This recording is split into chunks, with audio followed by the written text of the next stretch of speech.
You found it. It's the real news with your host, David Knight. Well, it's Friday, November the 17th, 2017. I'm David Knight, your host. I have a lot of news today. It's amazing what is going on in Saudi Arabia, in Zimbabwe, near South Africa, as well as what's going on in Venezuela. We have massive unrest in Saudi Arabia. Now we've got the new crown prince. Looks like he's going to become the king. This is very unprecedented in Saudi Arabia, as is this kind of coup that we have seen. And as we pointed out about this last couple of days, is this guy really the one that we should be hitching our horse to? It looks like there's going to be a Mideast war. They're trying to pick war with Iran, with Lebanon, with many other countries. And what is that going to mean for us here in America? As we pointed out yesterday, several oil analysts believe that that could cause a 300% spike in the price of oil. Take a look at what you're paying at the pump right now. You're paying $2 or $3 a gallon. You want to pay $12 to $18 a gallon. What's it going to do to the economy with all the goods that are shipped around? Meanwhile, in Saudi Arabia, the prince there is saying that he's going to let some of the people that he has kidnapped go if they give him 70% of the wealth. They can buy their way out of the prison. And it's kind of interesting if you look at the pictures of where they are there. He incarcerated them in the Ritz Hotel. This is the way you do time if you are a Saudi royal. And they were roughing it. In this Ritz Hotel, they've got them all in a large ballroom with mats on the floor. I don't know what kind of room service they get, but we'll find out about that. Meanwhile, we're going to take a look at the effects of communism, as well as the pushback from Hillary Clinton and others saying, how dare you? I find it personally offensive that anyone should even suggest that I be investigated. We're actually going to play that clip for you. You will not believe what she has to say. And we've got another irony here. J.P. Morgan, the people who were slamming Bitcoin, caused it to lose a quarter of its value way back when it was $4,000 per coin. It fell to $3,000, then quickly recouped that amount of money within just a couple of days after J.P. Morgan and others tried to take it down. Now they're being busted for money laundering. Isn't that interesting? And when you see this unrest that is happening in Zimbabwe, it has pushed the price of Bitcoin to more than double. When it was about $6,500 last week, it's now closing in on $8,000 and heading straight up because of this kind of unrest. What we see in Saudi Arabia, because of what we saw in Zimbabwe, the price in Zimbabwe at that time was double what the world market price was. What do you think the price of Bitcoin is in Saudi Arabia as these people are looking at the moves of the Crown Prince Mohammed bin Salman, or MBS, as he's colloquially known? This kind of uncertainty, this kind of unrest, and we're going to take a look at what is happening to communism around the world. Some very interesting things determined from the defector that got shot multiple times, is near death. As they are doing medical treatments on him, they find that the parasites and the diets that the food that they found in his intestine indicates the kind of lifestyle they have in communist countries, as we see Venezuela now going into official default. Isn't that what we always see with communism? Maybe this gigantic worm that they found in his intestine, which is 10.5 inches long. They said, the doctor said, I'd never seen anything like that except in textbooks. That is illustrative of the poverty, the starvation, the lack of hygiene that they have in this communist country. Maybe what they should do is create a new species or genus for this thing and name it after Kim Jong-un, or at least name it after Marx and Lenin, because aren't they kind of like intestinal parasites themselves? Stay with us. We'll be right back. I'm David Knight. It's Friday, November 17th, 2017. I'm David Knight. Today we're going to take a look at what's going on in the Senate. We have new allegations. We're going to give you some updates about what's going on with Franken. We'll give you updates about what's going on with Roy Moore, as well as Bob Menendez, who was just found not guilty by the jury. They had a hung jury. Remember, that was a 9-week trial. A lot of charges to understand there. Some of the charges were not allowed to be presented to the jury in that particular trial. The judge blocked that. But as they went to deliberate, one of the jurors sent a question to the judge and said, "What is a senator?" When I saw that, I said, well, we're in trouble here. I don't think they're going to be able to understand the issues here if they don't understand what a senator is. So we're going to talk about Menendez, Moore, Al Franken, and let's start with Hillary Clinton before we get to the meltdown of socialism and communism worldwide. Let's take one of the, actually, Hillary Clinton uses socialist policies to get involved, but really she's maybe more of a kleptocrat than anything else, wouldn't you say? Bernie Sanders, he's a diehard true believer in socialism. He still loves the Sandinistas. I called him Bernie Sandernista as the video surfaced of him going down there. He still can't bring himself to criticize anything about socialism, no matter the failures that we see around the world historically. But let's take a look at the kleptocrat Hillary Clinton. As there are calls for an investigation, she's being defended by the media. What a surprise. The same media that goes after any real conservative. They don't go after the establishment Republicans. No. If you're a real conservative, they're going to come after you pretty hard. They're going to hold you to an extreme standard. Not that, we're talking about Roy Moore. Not that if he's guilty of these charges, that he shouldn't be held to account for these charges. I'm not saying that. I'm just saying that without any evidence, they're going after him for these charges. And even when there is evidence that these charges were manufactured, like there is with the information that was part of the Gloria Allred client, that looks totally bogus. And that is a very interesting development. And I think it's very interesting that it is not being reported. You're not really hearing it even on Fox News. They're not talking about the yearbook. They're not talking about Gloria Allred. Seriously? That indicates the bias, in my opinion, because that is a very clear case. It took a while for that to come out. But I said at the beginning, we've seen Gloria Allred do this stuff before. I know this is false. This is a scripted. You remember when that first came out and I played the clip of Summer Zervos that Gloria Allred had pulled out to come after Donald Trump about a month before the election? And I said, oh, wait a minute, that's the wrong woman. The one that we had about Roy Moore, she was older and had dark hair. This is a younger woman with blonde hair. And then we played it, basically the same thing. We'll get to that in a minute. But let's talk about Hillary Clinton.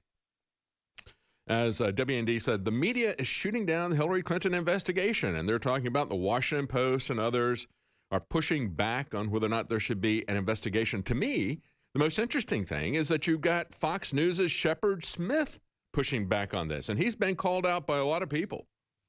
He's been called out, Breitbart, Zero Hedge, others. One individual tweeted out, did anyone watch Shep Smith just explain how Hillary Clinton had nothing to do with the uranium deal? What a joke, Fox News. Send him on to CNN. And here's some of the examples of what he did. He misled viewers over the fact that while 9 agencies that compromise CFIUS, this is the oversight agencies, things like the Department of Justice, the State Department where Hillary Clinton was, other departments, there's 9 of them that look at the sale of anything that could affect our national security. CFIUS is an acronym for the Committee on Foreign Investment in the United States. And so what Shep Smith was telling everybody was that this was Obama's decision. No, it wasn't. Any one of these agencies had the power to veto this. So you had the Treasury Department, the Department of Justice, you had the State Department, Hillary Clinton, and many others. Another point that they make in the article, another key fact admitted by Shepard Smith, was the timing of funds flowing to the Clintons, including the $500,000 speaking fee that Bill Clinton was paid by a Russian bank, which issued a buy rating to Uranium One during the CFIUS review process. So remember, that happened, that review process was taking place after the FBI had been investigating this for quite some time, with an eyewitness telling them about the corruption. Not only did that not play a part in the review by these officials, but they covered that up and they put a gag order on the guy and they threatened him again during the election. But Shepard Smith continues to lie about this. He said there was no uranium from Uranium One's U.S. mines that has left the country. That is absolutely false. It was done, and it was done in an illegal, surreptitious way. What they did was they did not notify Congress. They did not go through the legal authorities. That in and of itself is another crime, the way that they did this. Doing it under the table, simply adding some of the uranium to a shipping list that could be shipped to Canada, and then doing it surreptitiously without telling anybody. And then we are not sure, I guess, exactly where it went from there. And then he doesn't mention at all the FBI's involvement and Mueller's involvement in this, which I just pointed out is one of the key issues and one of the reasons why there should be a special prosecutor. And when he leaves out the FBI issue, then what he is doing is making a case that there shouldn't be any Hillary investigation. Now, we have to know what Bob Mueller, James Comey, Rod Rosenstein did. These are the guys who are running this other investigation. They're the ones who were colluding with Hillary Clinton. Let's hear what Hillary Clinton has to say about this, how outraged she is that her personal privacy would be violated. As you know, President Trump has tried to flip the script and now says the Justice Department should be investigating you. Flip the script. And this week we learned that Attorney General Sessions is considering a special counsel to probe the Uranium One deal and alleged conflicts with the Clinton Foundation. What's your reaction to this? You know, I regret deeply that this appears to be the politicization of the Justice Department and our justice system. This Uranium One story has been debunked countless times by members of the press, by independent experts.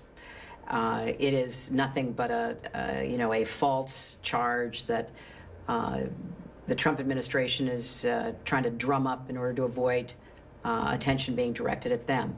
I mean, even Trey Gowdy, somebody who's hardly a fan of mine, said that there doesn't seem to be the basis for a special counsel. Of course, there isn't.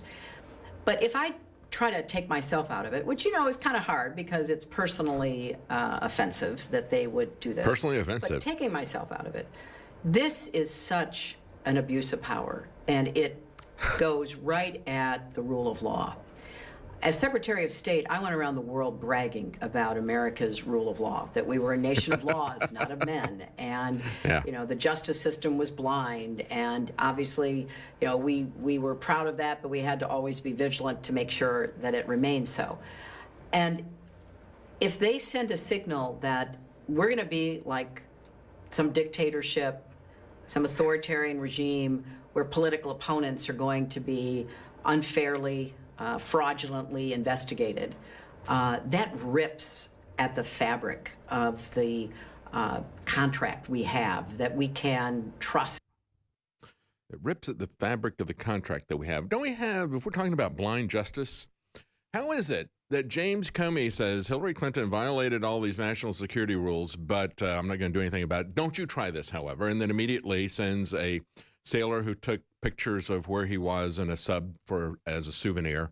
Those were confidential classifications. That's the lowest level of anything that is classified. You don't to get to classified data.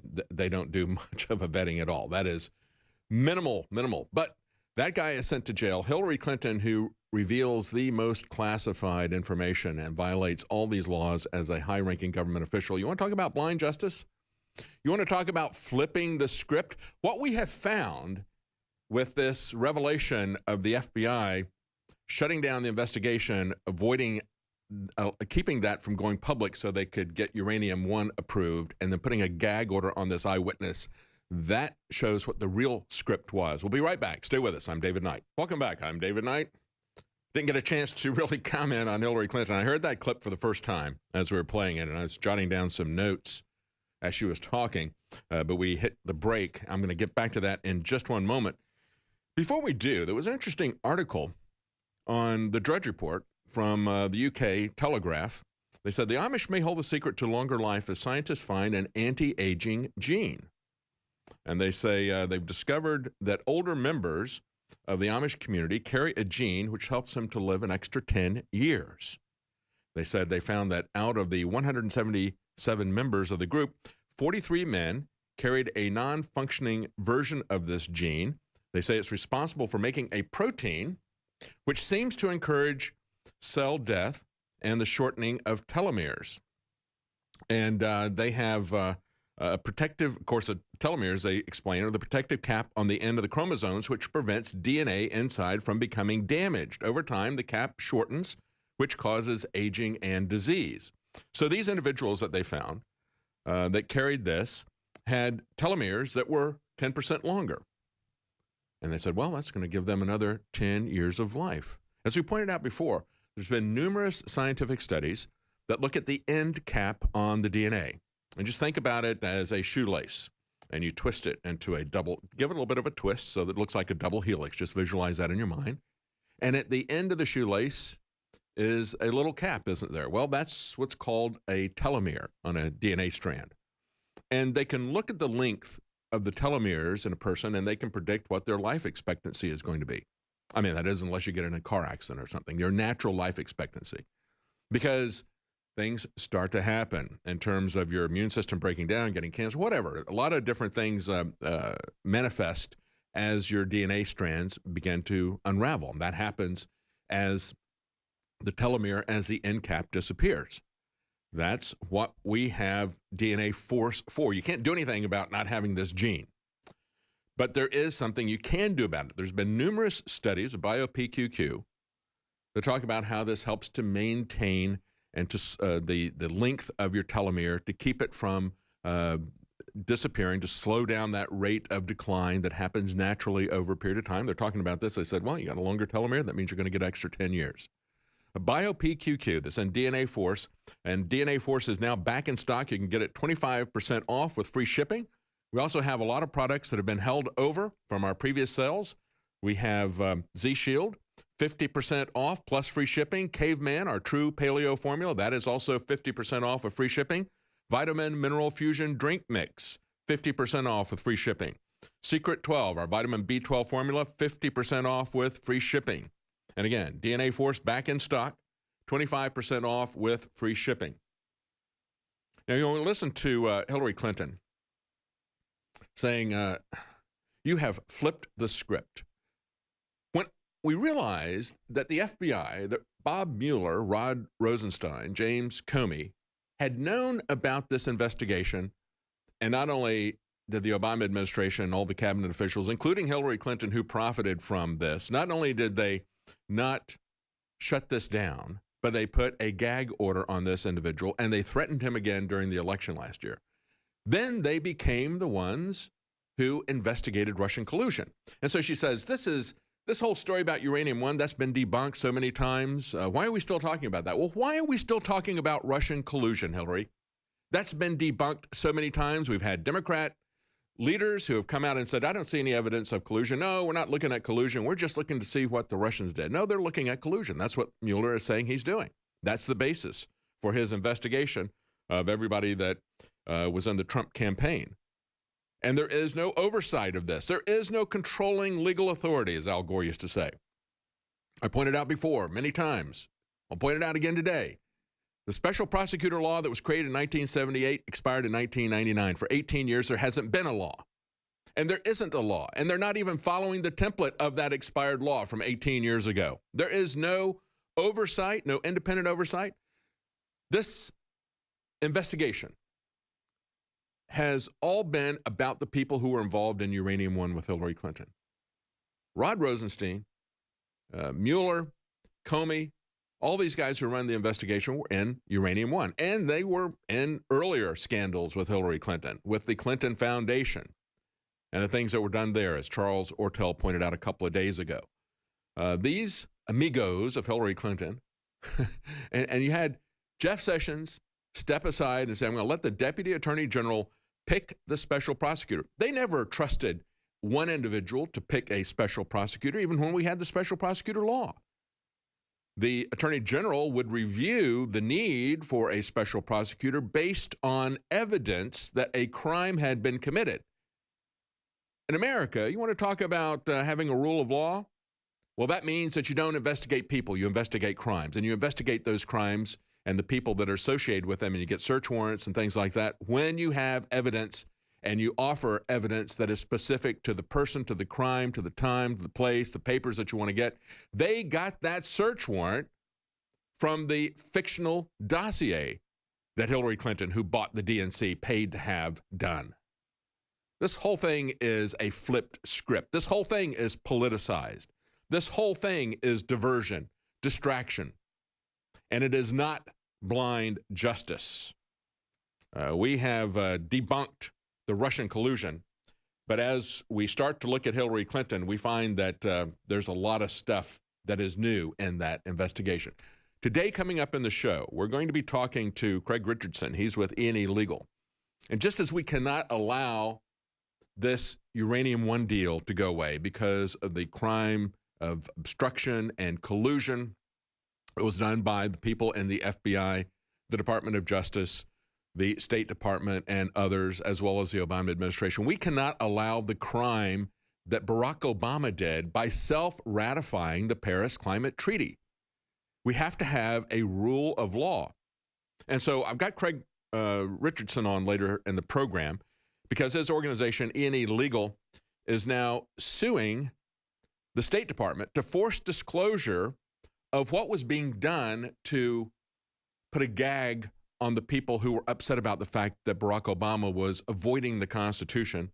I guess I should say he was voiding the Constitution, not avoiding it, and saying, I'm going to self-ratify. He knew that he didn't have the votes to get into the Paris Climate Agreement, but he signed it and pretended that that was sufficient. And they have uncovered emails that show the State Department making efforts to calm down senators and Senate staff who are outraged that Barack Obama would not go through the constitutional process to ratify a treaty, but would just say, I'm going to self-ratify it. This is just too important, so I'm going to do this myself.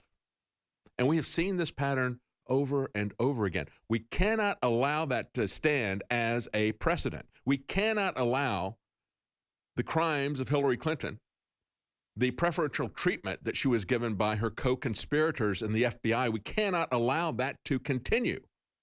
And so there are a lot of people, even though the Attorney General seems to be asleep at the wheel, there's a lot of people who are trying to get information, just as we talked to Ty Clevenger, who's trying to get Hillary Clinton and Mueller, Comey disbarred because of what they have done.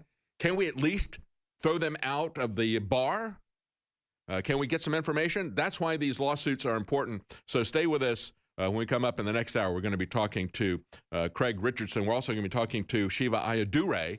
He's fed up with the corrupt Republican establishment. He is now running as an independent for Senate in Massachusetts. We'll be right back. I'm David Knight. Welcome back. I'm David Knight, and I'm going to get into the Franken groper. You know, over the years, I watched Al Franken on Saturday Night Live, and I never really thought he was funny. He was his character was smug, arrogant, elitist. And then over time, especially when he ran for Senate, I realized he wasn't acting. That's who he is. And now as we go back and we look at what he's been doing with women, we see that he is also one of these phony male feminists who are always the worst, aren't they? The ones who say, yeah, we're going to defend women. Oh, I really respect women. Everything I can do to help women. And we're seeing now, aren't we, what their true nature is. And then another disturbing thing that has come out is an interview that he did as Saturday Night Live was becoming popular. He was still a writer there pretty much. And what you see in this is a genuine hatred for homosexuals. Very disturbing, this individual. I hope his political career is over because he is the very definition of a creep. If you even agreed with his policies. I tweeted out as this stuff was starting, look at what he was doing, begging social media firms to engage in censorship. You like that? I mean, here's a guy, he's a writer in Hollywood. Oh, I thought these guys were all about free speech and the First Amendment, right? Oh, not so much. Not if you produce a documentary about vaccines. All the Hollywood film types, if it's not their politics, boy, they're going to shut that down with censorship.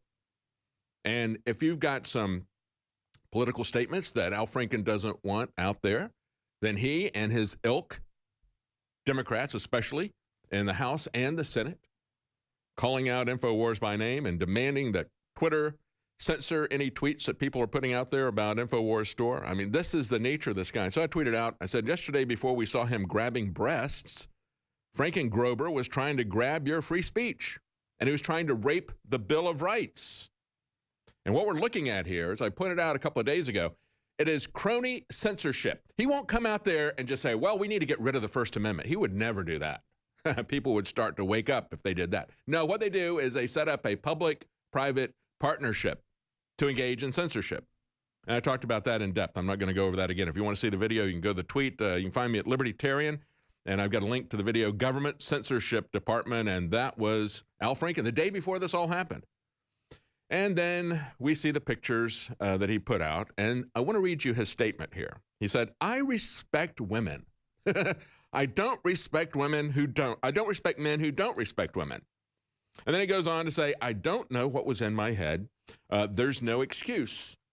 But then he says, I am asking that an ethics investigation be undertaken of me. Even though he says, I know it was wrong, there's absolutely no excuse for what I did, but I want you guys to investigate this and see if I really did anything wrong, you know, as a senator.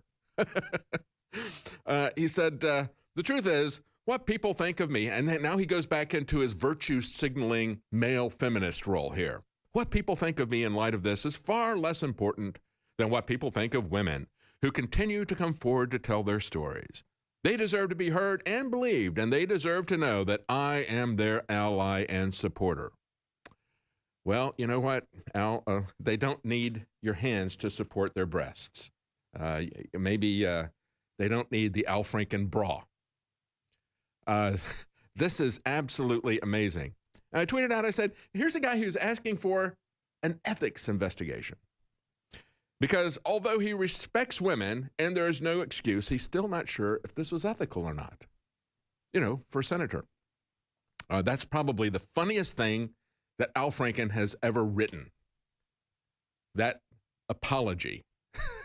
I know this is wrong. It's horrible. Women are wonderful. Can somebody do an investigation, tell me if what I did was wrong? Is this something that rises to the level that we should get out of here? And then Roy Moore tweeted out, to point out the double standard here. Roy Moore tweeted out, Al Franken admits guilt after photographic evidence of his abuse surfaces. Mitch McConnell immediately says, well, let's investigate that. Yeah, let's look at that. I mean, we don't know if what he did is wrong, right? So we have to have an investigation to determine, even though we got a photograph, if what Al Franken did is wrong, according to Mitch McConnell.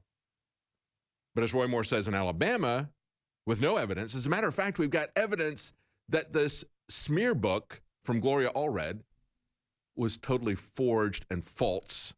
But with no evidence, allegations not proven, Mitch McConnell says Moore must quit immediately, or I will expel him, or I will shut down the election in Alabama. We'll talk about that in a moment. But let's stay focused here on the reactions to Al Franken groper.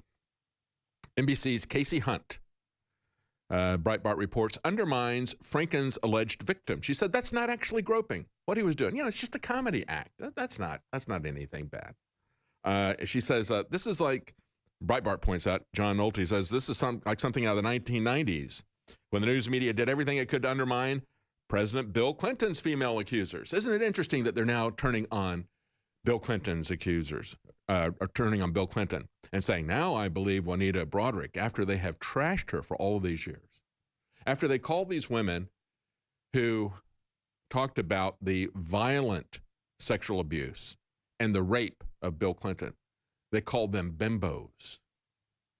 Hillary Clinton called it bimbo eruptions. You know what? Hillary, you're the bimbo. You're the bimbo. You're the one who hinged everything on your husband and tried to ride his coattails into the White House as president. Hillary, you're the bimbo. And that would take, if Saturday Night Live really wanted to do something funny, then what they would do is they would take this statement by NBC's Casey Hunt and use this as the basis of a skit. That's really what they should do. But they're not going to do that. But as they point out in this article, it looks like this is an effort to cover this up on the part of NBC, that they've manufactured a false narrative. What she said when she was on MSNBC, Hunt said, and then Franken took a picture, which his office now says was a joke. It's just a joke. It shows him not actually groping, but mock groping her while she was asleep. And, you know, as I wrote to myself, it's like, oh, yeah, it kind of reminds me of Jimmy Savile, you know. Al Franken is, he's an advocate for women, like Jimmy Savile was for children in the UK.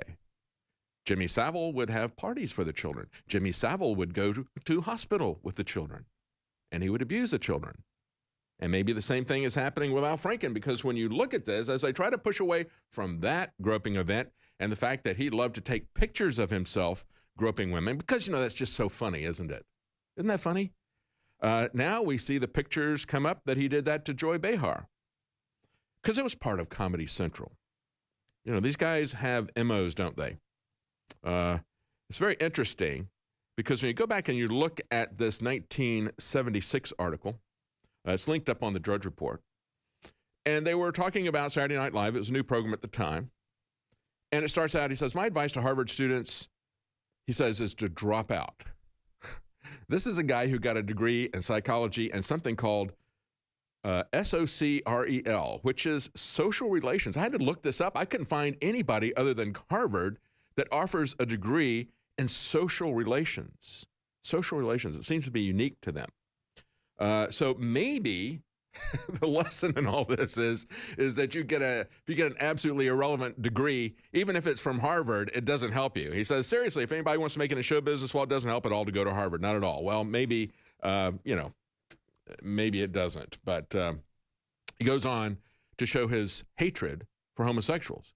He said he wrote a skit called Seaman on Broadway. He said it was rejected from the Hasty Pudding Club by some preppies. He says, it's not just that they're preppies, because I'm a preppy myself. I just don't like homosexuals.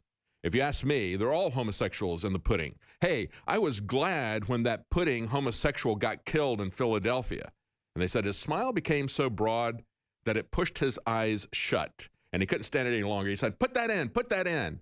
I want to see that in print. Yeah, that's Al Franken, your senator from Minnesota. Stay with us. We'll be right back. I'm David Knight. Welcome back. I'm David Knight. We're going to take a look at some more interesting fallout about Al Franken and the response to it, which I find very interesting, the way the press is responding to this, as well as Democrats. And then we're going to take a look at some new developments in the race for Senate with Roy Moore and the trial of Senator Bob Menendez. They reached a verdict yesterday. What is going to be happening at this point? Will there be a retrial? Will there be an ethics investigation to see if the charges are true or not? Because there was some serious charges that were not allowed by that judge. So we're going to take a look at that trial as well. Before we get back to the news, I just want to remind you of the products that we have extended on sale. It was part of our 34-hour broadcast that we did last week. Some of these have had to be removed because they've run out of deep stock on them, but we do have some that we have still at 50% off with free shipping. Vitamin Mineral Fusion Drink Mix is 50% off with free shipping. So is Secret 12. That's our vitamin B12 formula. You just put it under your tongue, leave it there for about 15 seconds. You'll get the same effect as you would with a vitamin B12 injection, but painlessly, and it's great tasting, actually, also. Also, we have Super Blue Fluoride-Free Mouthwash, 50% off with free shipping. It doesn't have the harmful fluoride that you find in so many dental products. It has instead nano silver and iodine, and it is great tasting, like the toothpaste. That is 50% off plus free shipping. And we have a new product, Carnivore. It's an all-new enzyme formula. You'll find that at InfoWarsStore.com. And as part of the introduction of this, we have taken 33% off the price. Carnivore is a new digestive enzyme product by InfoWars Life. Digestive enzymes assist in the digestion process. They increase the bioavailability of nutrients by breaking down foods into easily absorbable components. Digestive enzymes also help to prevent discomfort from ingestion caused by fermentation of undigested food particles in the gut. And it's something, these digestive enzymes, like so many other things, they decline over our age. As our age increases, the production of this, like some things like melatonin that help you to sleep, they start to decline. So this is a great way to supplement that. It's a great way to make sure that you're going to fully digest your food, not going to have indigestion. And again, you can get that 33% off. It's Carnivore at InfoWarsStore.com. As we go back to Al Franken, we've seen that whenever he takes a picture of himself groping a woman's breast, it's just a joke. Just give him a pass.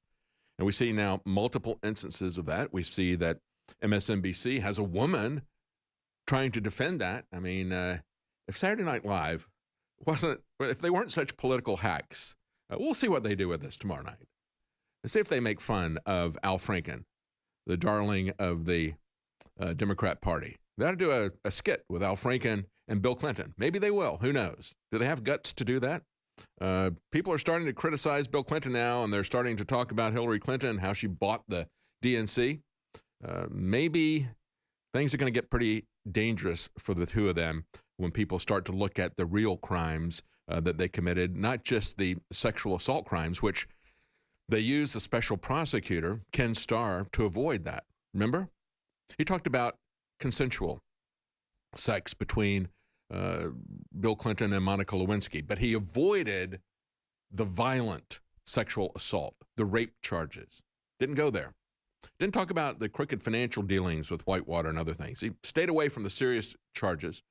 He did find some serious charges. I mean, perjury is a serious charge. Obstruction is a serious charge. He was impeached for those two things in the House of Representatives when they went to the Senate for the trial. It was 50-50 on obstruction. The VP gets to cast the deciding vote on that. And it was interesting because some of the people who immediately rushed to judgment on Roy Moore, like Susan Collins, voted for acquittal for Bill Clinton back in the day on all those charges. And now we've got some new stuff that is coming out. In that article I just read you, where he talks about his hatred of homosexuals and said, put that in print. I'm glad those guys died. I really hate homosexuals. Put that in print. Amazing, isn't that?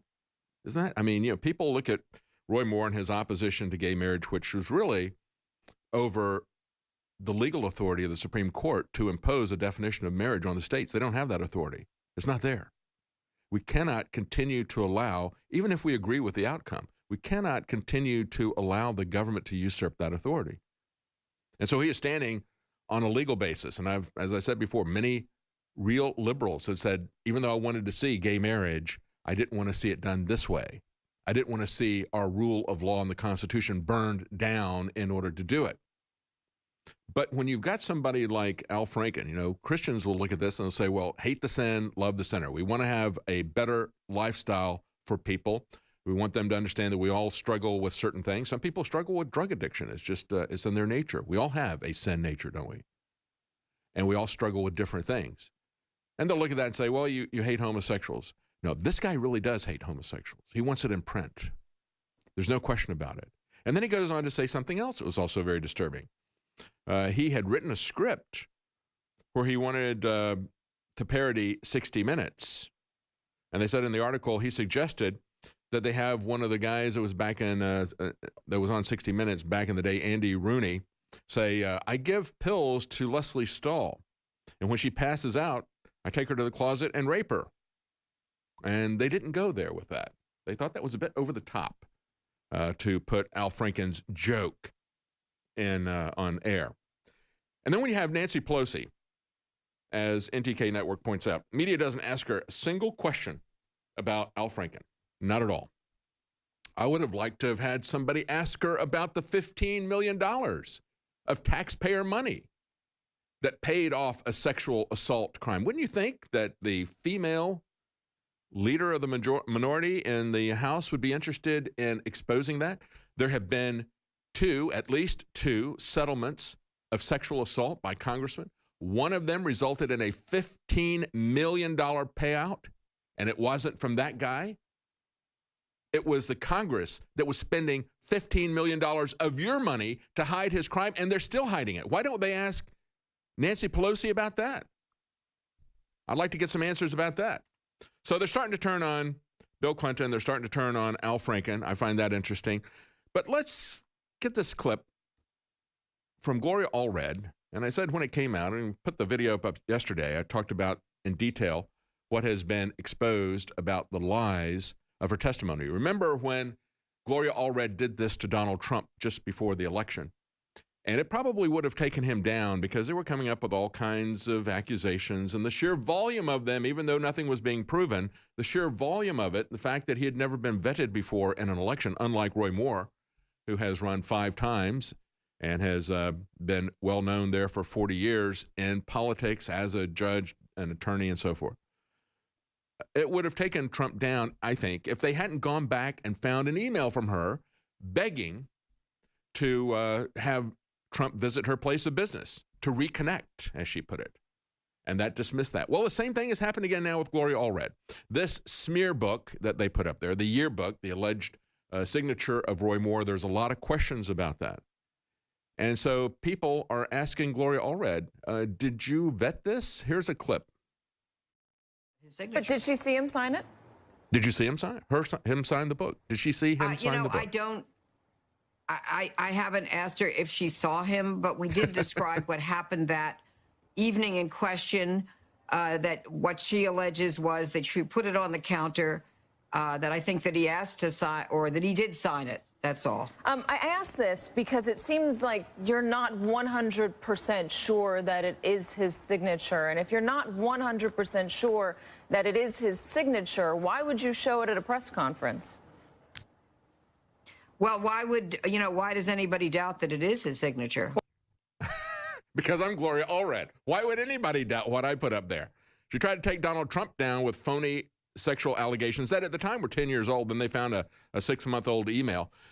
We've looked at this yearbook, and let me just remind you of some of the stuff that was on it. The fact that it had multiple handwriting issues. When you look at it, you don't have to be a handwriting analyst to understand that there's issues with his signature, not matching his other signatures. The fact that they called it the Old Hickory House and spelled it O-L-D-E, which according to people, it was never that way.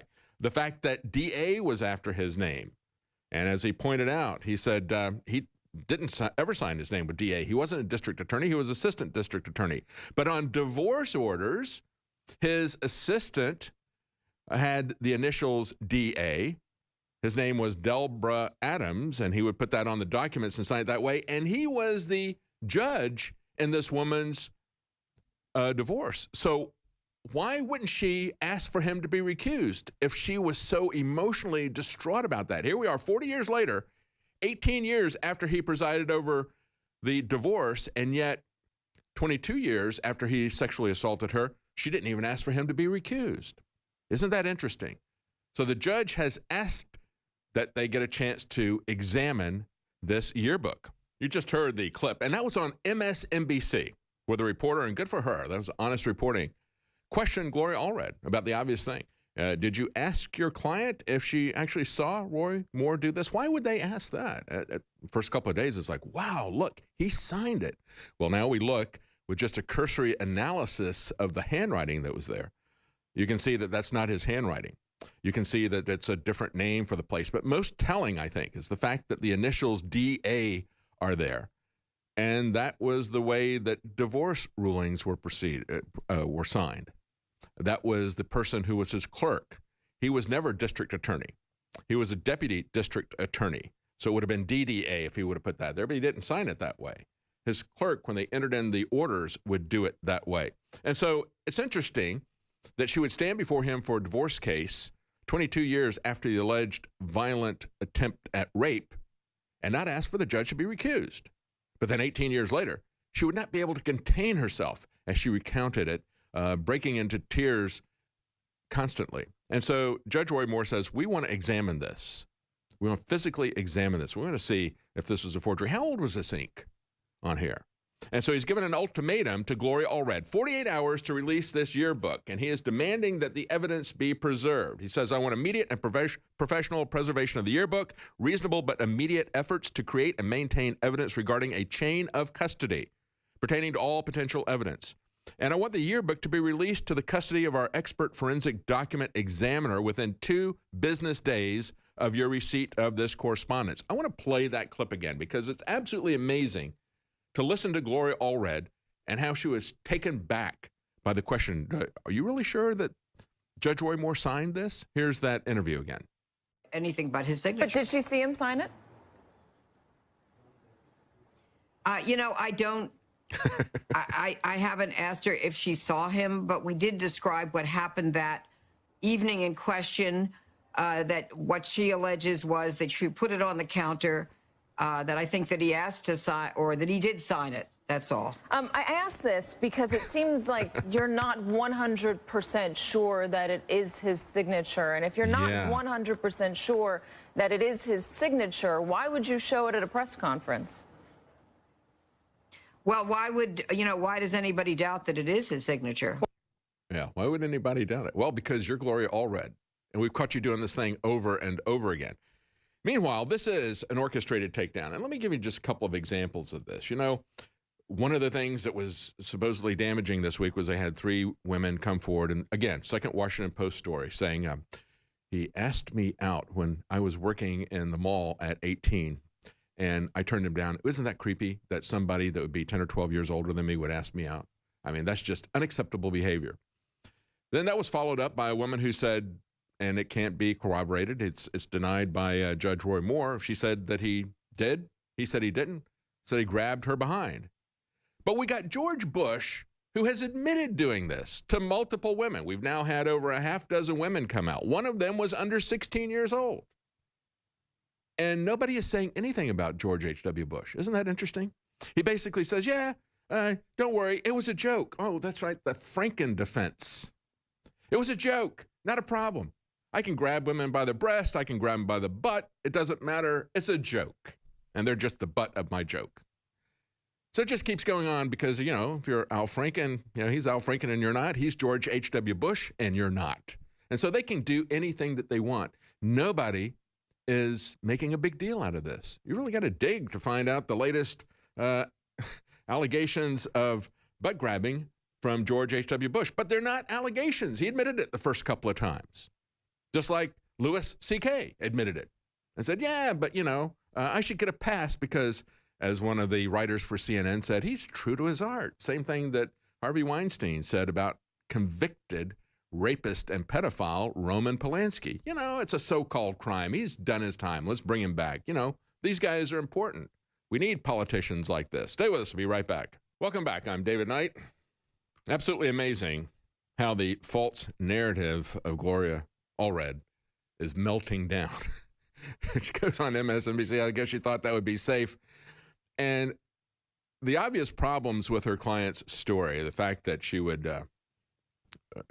be fine with Judge Roy Moore presiding over her divorce 22 years after the alleged incident, but now she cannot contain her tears as she talks about it. But also the forgeries and the signatures. And the MSNBC reporter says, did you ask her if she saw him sign that? You know, why would you introduce that in evidence if you're not sure that he's really the one that signed it? Because nobody believes that he signed it at this point. You just do a cursory examination of this thing and the signatures and the other details that have emerged. And I'm not going to go into all of that again. But you can understand, as I pointed out, the fact that George H.W. Bush gets a pass, just like Al Franken, saying, hey, it's a joke when I grab women by the butt. You know, it's and tell them my favorite book is David Copperfield. Hey, you know, I'm joking. And that makes it all okay. And he's done that about a half dozen times. One of the women was under 16 when he did that. And do you see any outrage about that from Mitch McConnell or from Lindsey Graham or from Mitt Romney?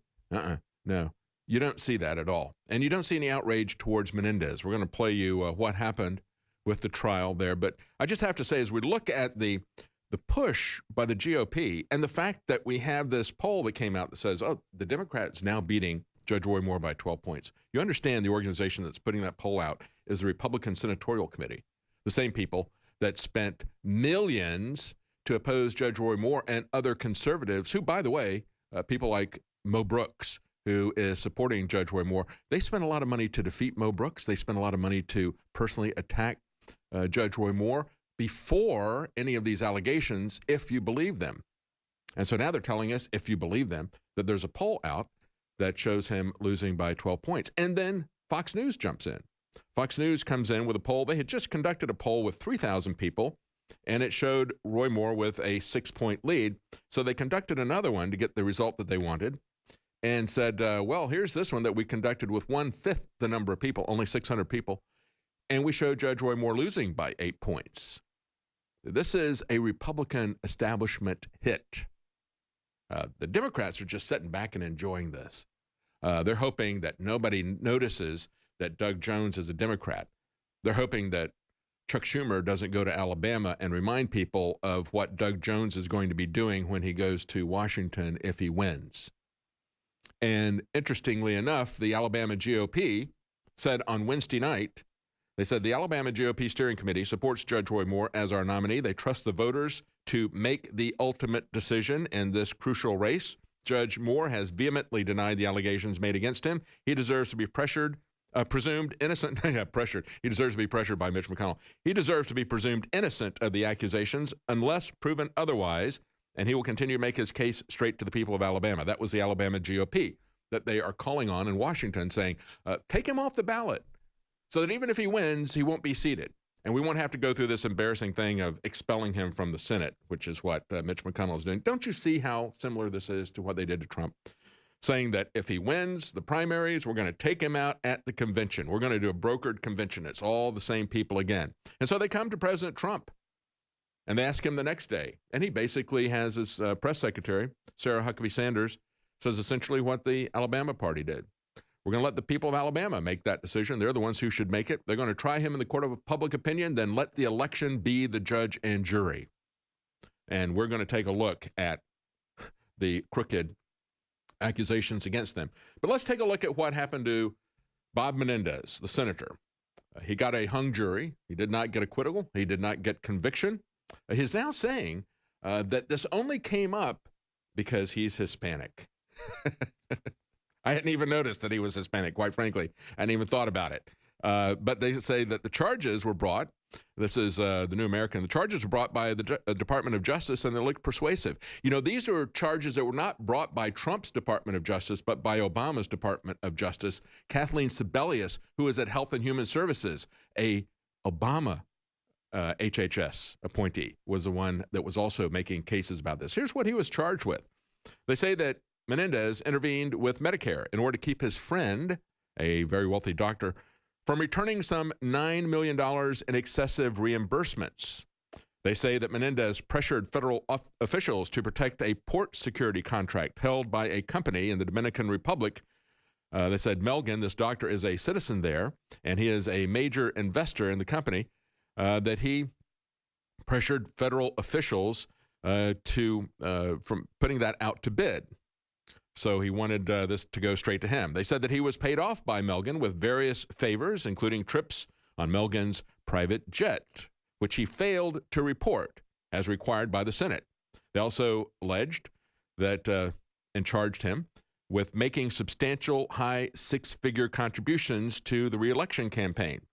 They said that he bribed federal officials, committing fraud, making false statements in the process, and more. They had both the doctor and Menendez on trial. One of the things that was not allowed to be put in there was that he was having sex with underage prostitutes. But here's what Judge Napolitano says about this particular trial. He faces a lot that's coming. The first is a decision by his former Senate colleague, Jeff Sessions, who's now the Attorney General, and it would actually go to that level as to whether they want to retry a sitting senator. They've spent several $1 million in the prosecution. They defended their case 3 times in the Federal Court of Appeals. It would be difficult for me to see them just dropping this hot potato right now. But I think the most troubling thing for him is the Senate ethics investigation, because the Senate Ethics Committee can look at allegations against Senator Menendez, which Judge Walz, the judge in the case, would not let the jury hear. And some of those are very lurid and are in the area of sexual activity with underage females. Okay, so that's that's one aspect that was not allowed by the judge.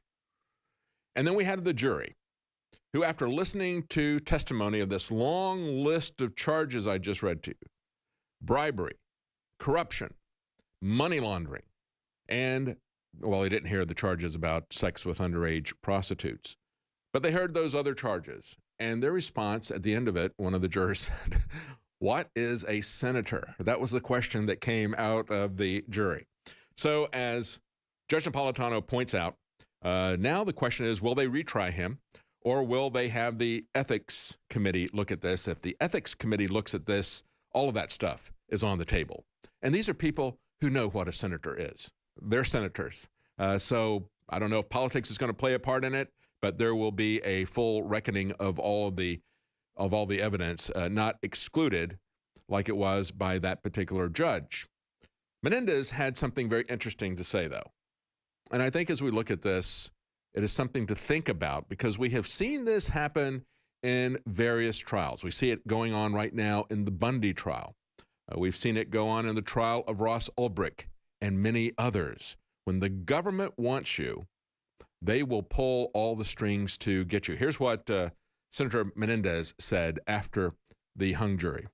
I've also learned about the incredible weight and power of the federal government and how it can crush you if it wants to. What office or department of the federal government gives me back the past 2.5 years of my life? Where do I go to have the damage they sought to incur to my reputation? Where is it? What department is it that replaces it?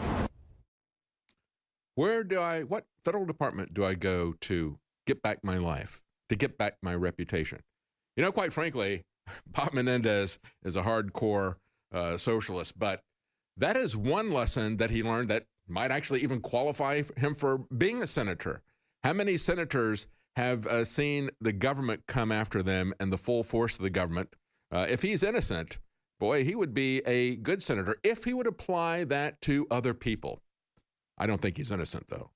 Stay with us. We'll be right back. I'm David Knight, and we're going to be joined by Shiva Ayyadurai, who does want to be a senator and is running as an independent now. Welcome back. I'm David Knight. We're going to be talking to Dr. Shiva Ayyadurai. He is running for Senate in Massachusetts. And the interesting thing is that he has declared his independence from the Republican Party. He was running as a Republican. And it's going to be interesting to find out why he left, why he declared his independence.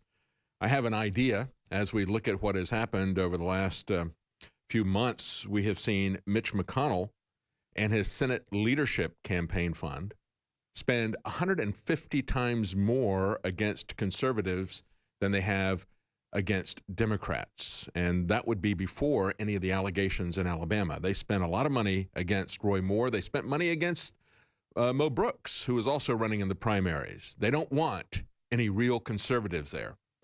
Separate and apart from whatever you think about these allegations, what has surfaced is the actions of Mitch McConnell and others. And now they're running push polls in Alabama against Judge Roy Moore. So they had an event, and Dr. Shiva Ayyadurai declared his independence. They've got some T-shirts there. Declare your independence. The establishment is one.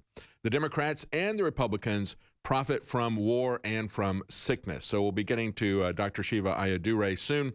Before we do, real quickly, I want to remind you of the sales that we had that we have extended. 50% off plus free shipping.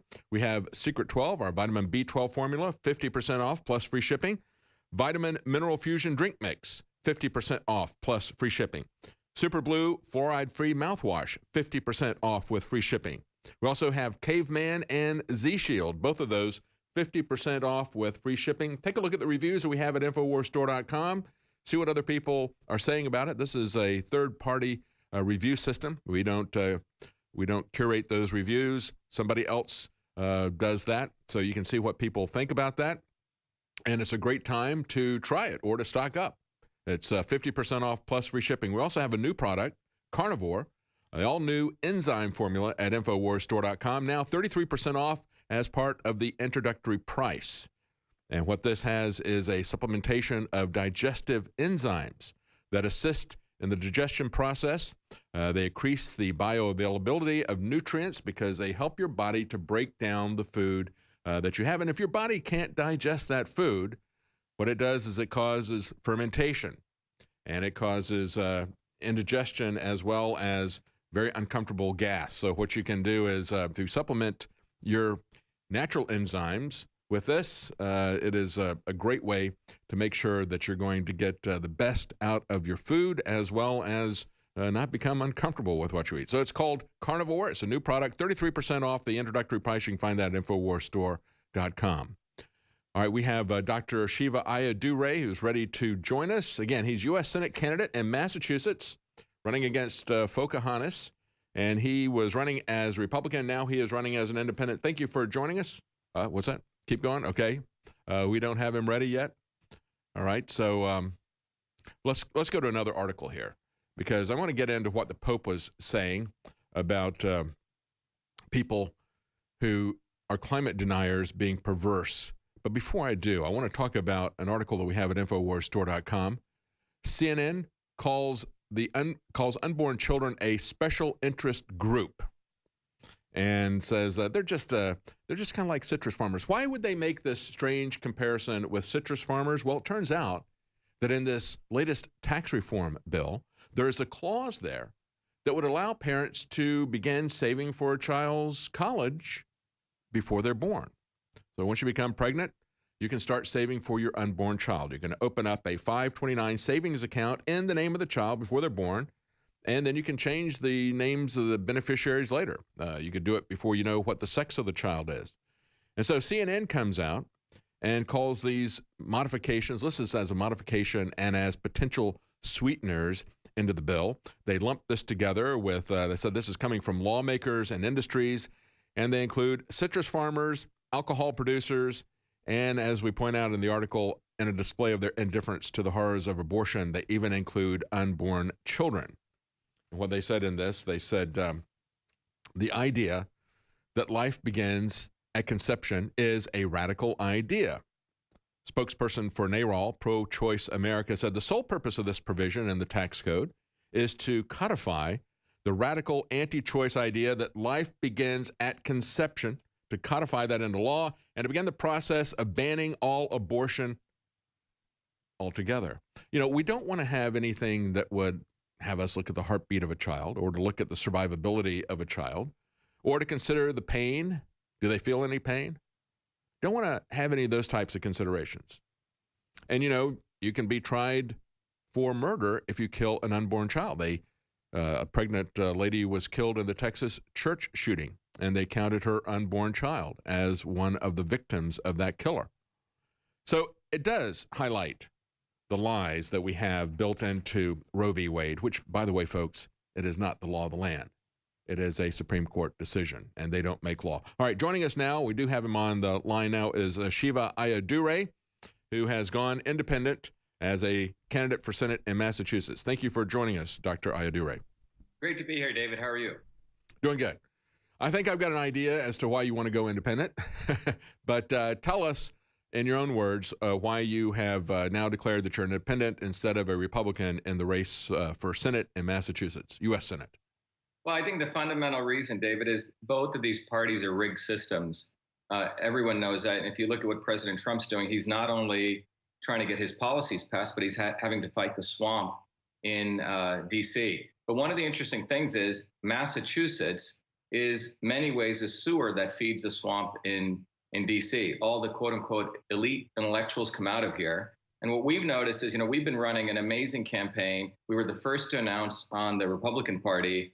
We've been eviscerating the establishment Republicans and also Elizabeth Warren, the fake Indian.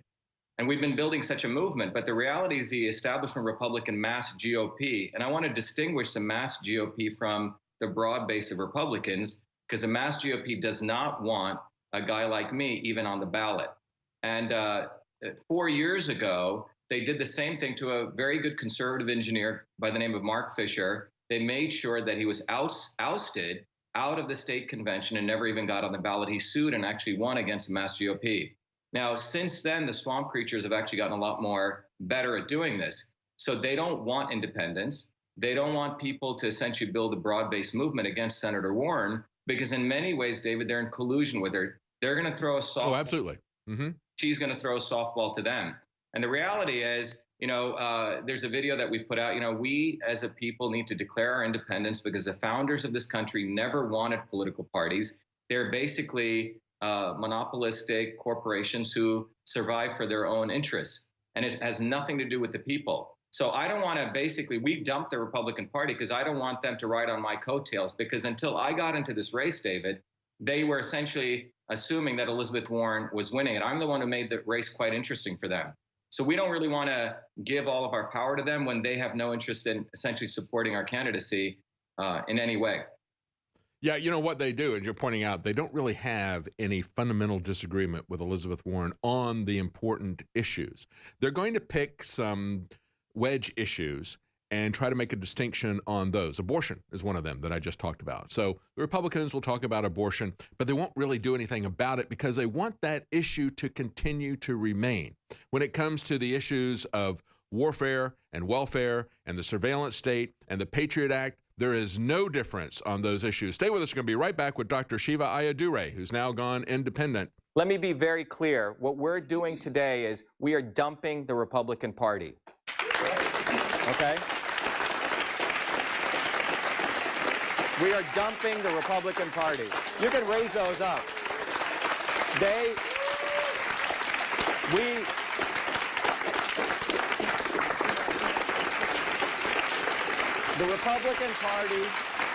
The Republican Party doesn't deserve you, and we're dumping them, and we're going independent today. I gave them a shot, you know?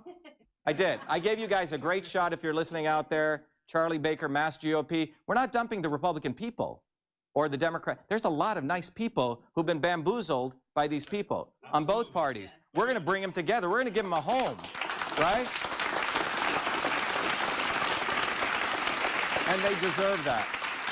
So let's go out there and declare our independence. Thank you.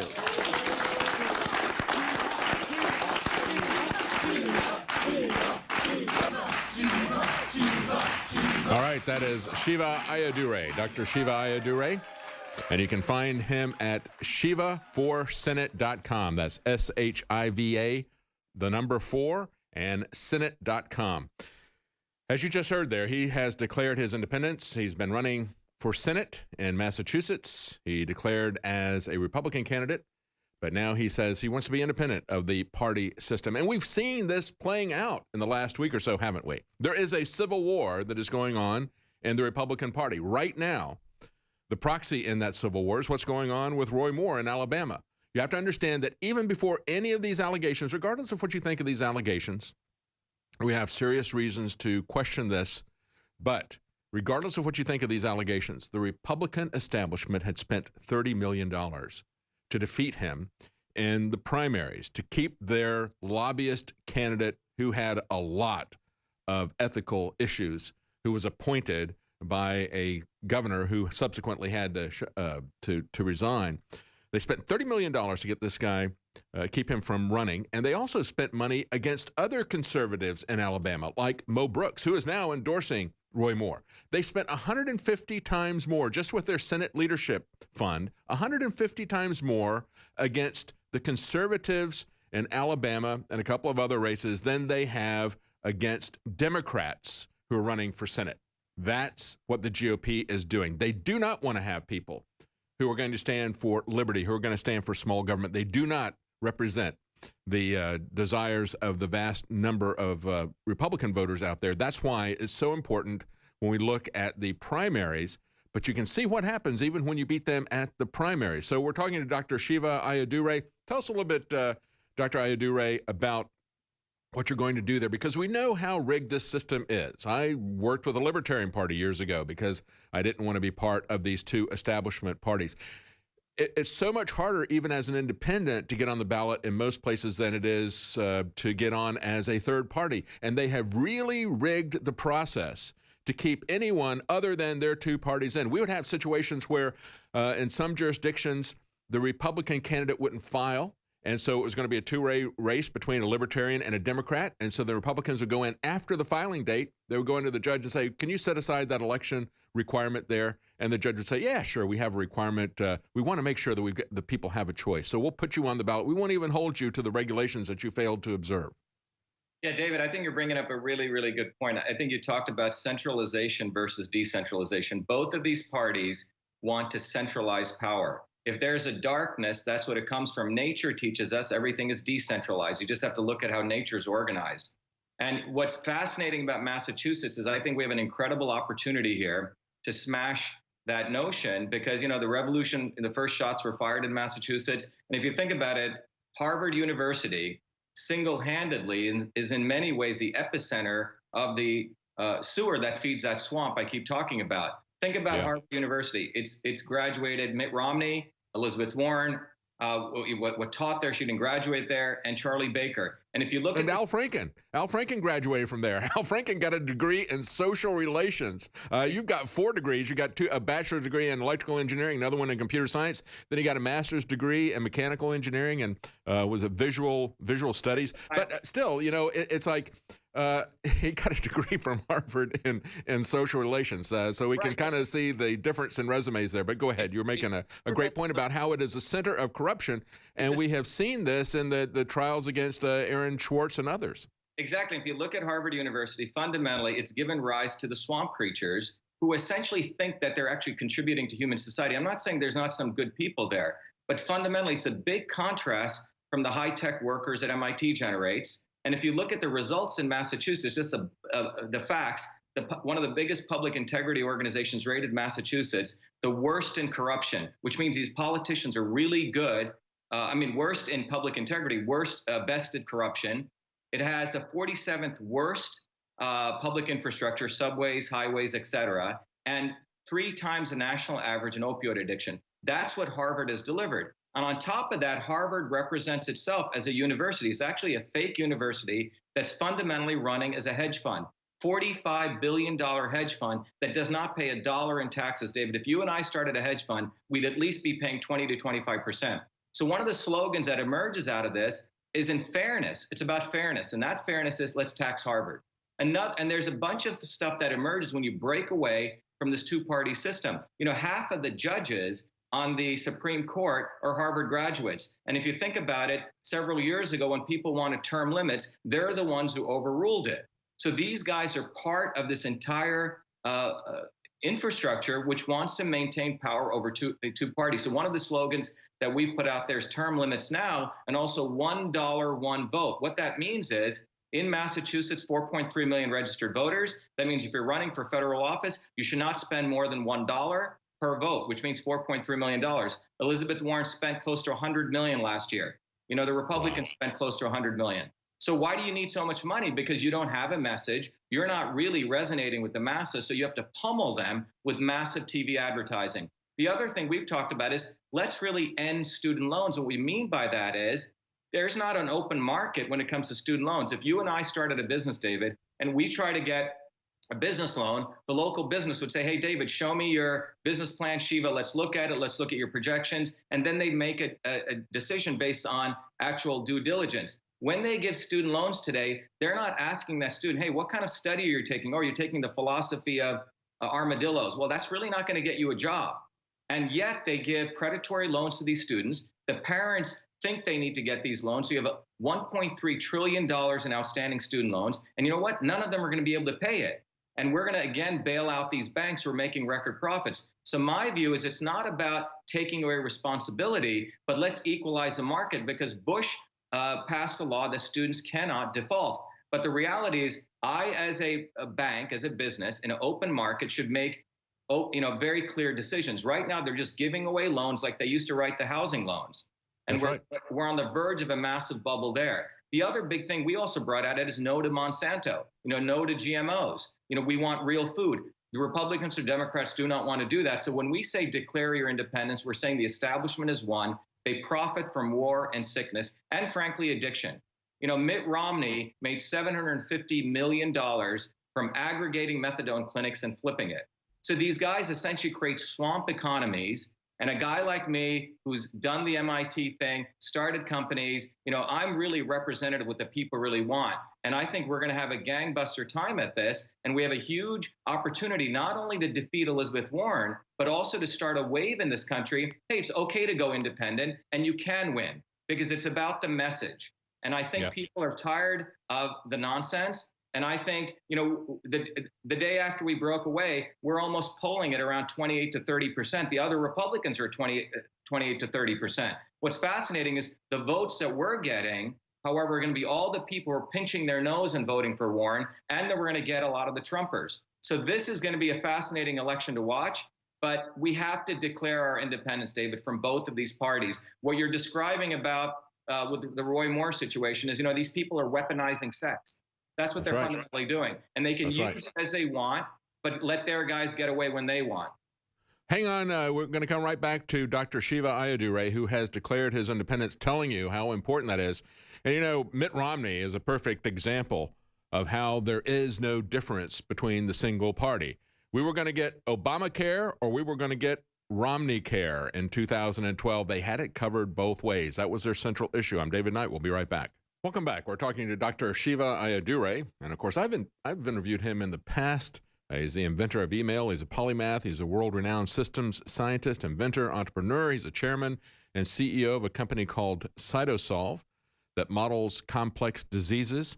He's got multiple technical degrees from MIT. Very interesting man. He's running for Senate in Massachusetts. You can follow him and follow his campaign. Donate to it at Shiva for Senate. That's SHIVA, the number 4, Senate.com. ShivaForSenate.com.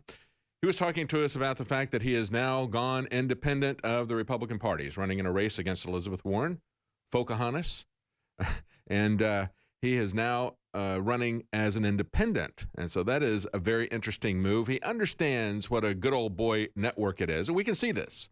We can see how Mitch McConnell is going to try to shut down conservatives across the country. The Senate leadership campaign is not about that.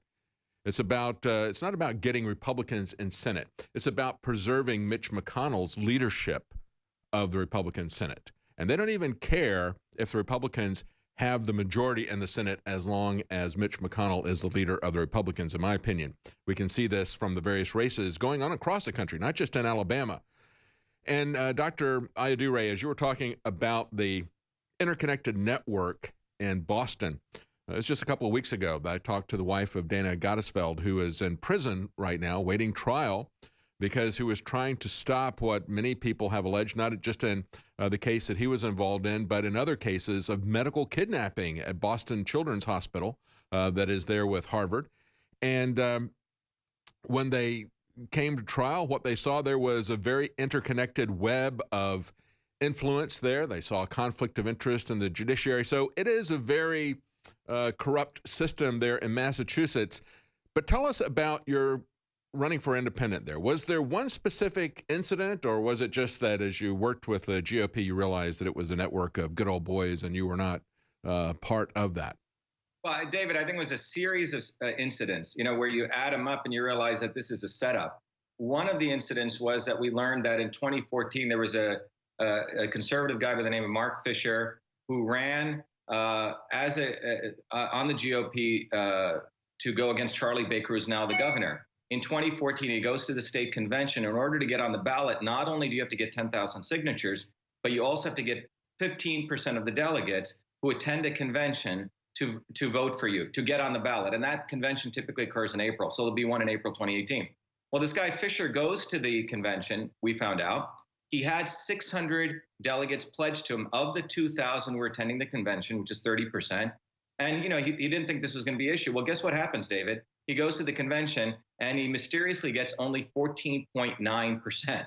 Okay? Yeah. Mm-hmm. And people say there was shredding of ballots taking place. They do everything in pencil. So that's one incident. The other incident that we saw, David, was we were going out to the Republican town committees, getting standing ovations, people supporting us. And the Mass GOP didn't even bother contacting us. And we also started noticing that the liberal mainstream media, the Globe and the Herald, which claims to be a little more non-liberal, would include pictures of the other 3 candidates and leave us out. So we started eviscerating that. So you see what I'm saying? So that's when we started the collusion. So I didn't want to be holding my hands in my pockets in April 2018 and saying, oh man, they screwed us, right? So, we're not stupid, right? So we decided we're not going to play their game. And why give them all of our publicity? Because we're the ones bringing in some amazing voters on both the quote unquote left and right. The other thing that you've talked about here, David, is this collusion. And, this is why we need to tax Harvard. And when we say that, here's an institution which is a $45 billion hedge fund, and all of these career politicians, and are in one way, one step removed from that institution, judges, politicians, lawyers, all of them. And, interesting enough, down the street, as I mentioned, Massachusetts was rated worst in infrastructure, great in corruption, worst in opioid addiction. But MIT has produced 33,000 businesses, David. $2 trillion in revenue per year get generated from those high-tech workers down the street, the quote-unquote nerds. Well, isn't it about time that a high-tech blue-collar worker like me represents a state which is essentially rated #1 in innovation? So I think we have a huge opportunity. Or the other big thing, the reason that we went independent is we recognize that, when you look at my policies, David, and what you or I and pretty much anyone listening, anyone who's a rational human being, it's not left, it's not right, it's not Democrat, it's not Republican, it's about fairness, right? That's what we're all coming together about.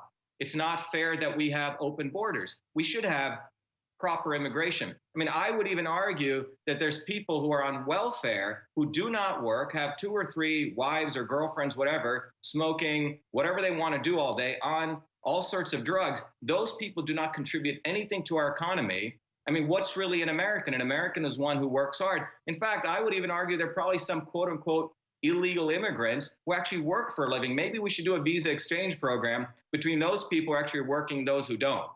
So this really comes down to fairness, David. So we need strong borders, right?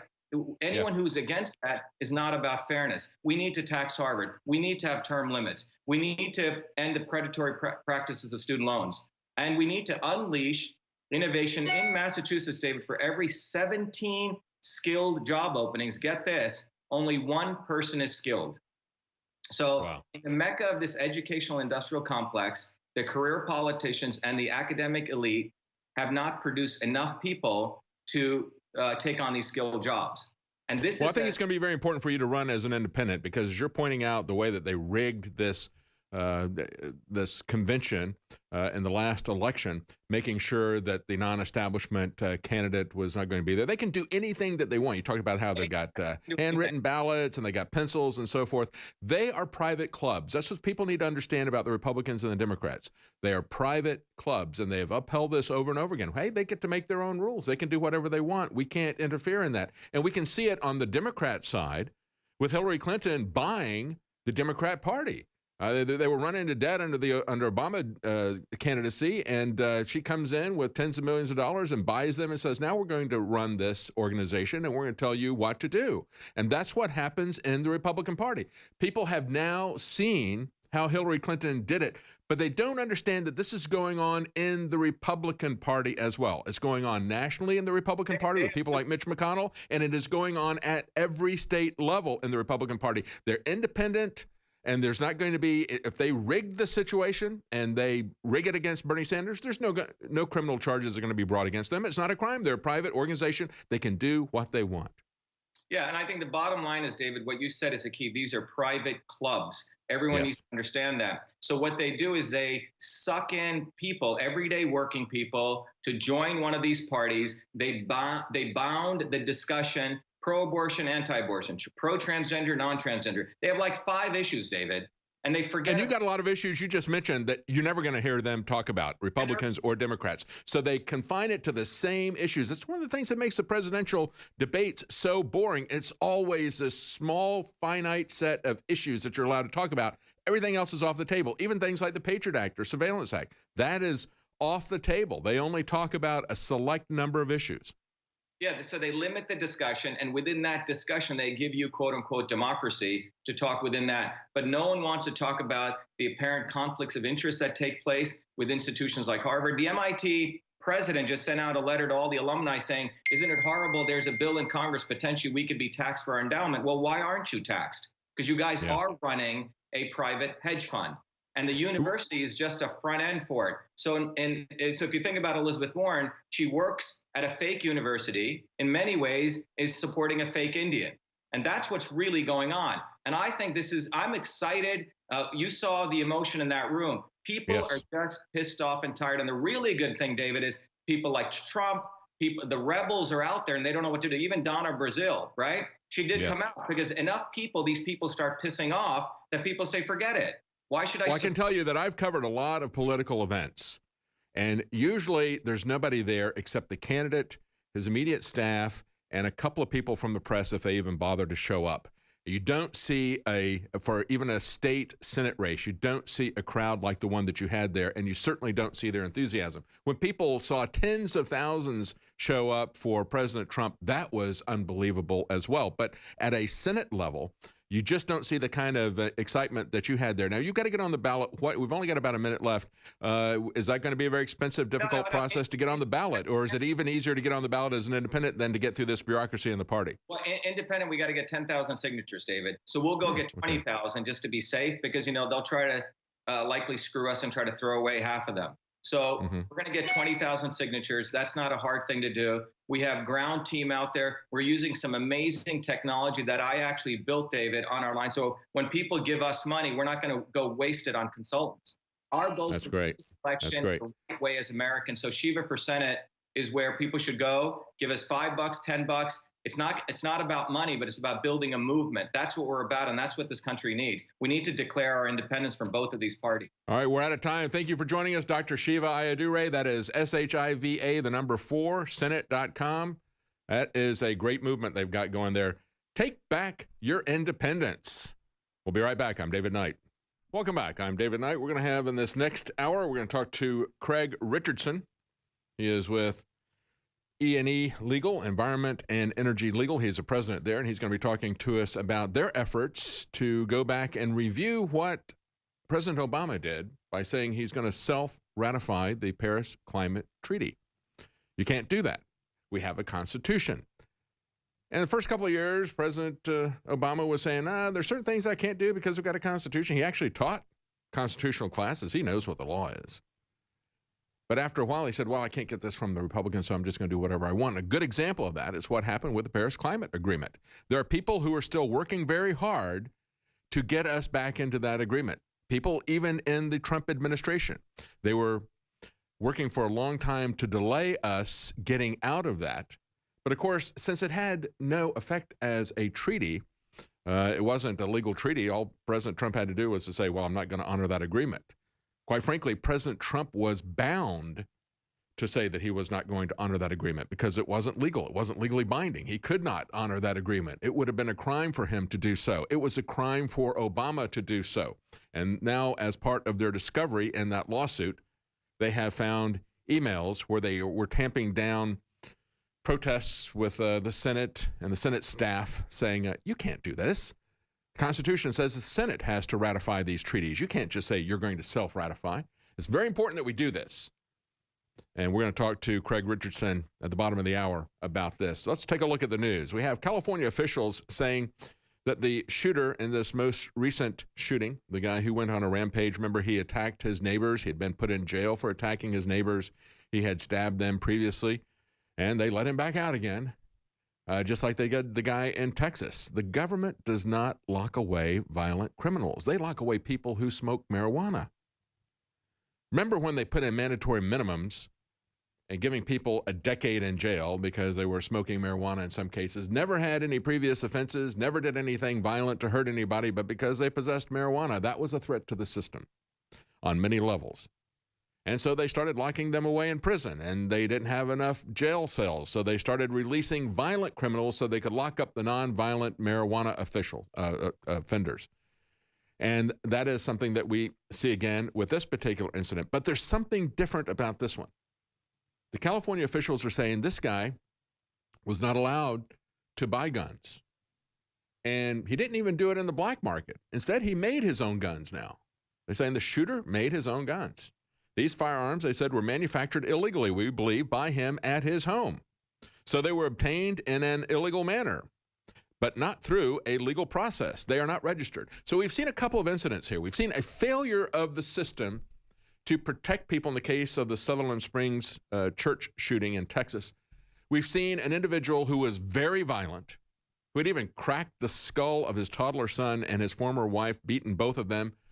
He had been put in an insane asylum. He had tried to smuggle guns on the Air Force Base. He had threatened other officers, and they put him in jail for only a year. They failed to record all of this so that he would be denied purchasing these firearms legally.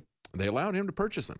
This guy, who did have violent convictions in his past, made the weapons himself.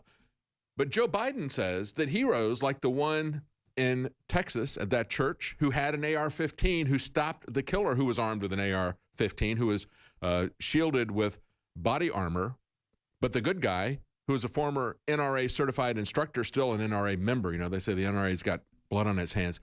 That good guy should not be allowed to have an AR-15. Remember, we played that clip yesterday. It was an NBC News event. It was kind of a town hall.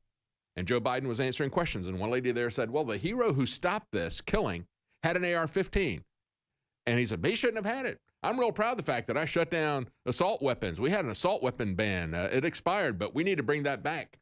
The good guys shouldn't have guns. Well, let's understand that the bad guys will even make them if they need to. There will be a very big black market. That's why I brought in marijuana, because they haven't been able to stop that. Over 46 years of a drug war, they're not going to be able to stop guns either. We'll be right back. I'm David Knight. Welcome back. I'm David Knight. You know, there were a couple of articles in the top of the news today that had to do with airplanes, and we're coming up to the busiest travel day of the year. But both of these articles made me think back to 9/11 as well. They show some interesting things about our airline security that we have, both at the individual commercial level and our defense security, NORAD. Both of these articles bring up some interesting questions about it. And when we look at this, I cannot help but go back, whenever I look at some airport security issues, go back to look at 9/11 and then look at the phony security theater that they have put in everywhere with the TSA and other issues.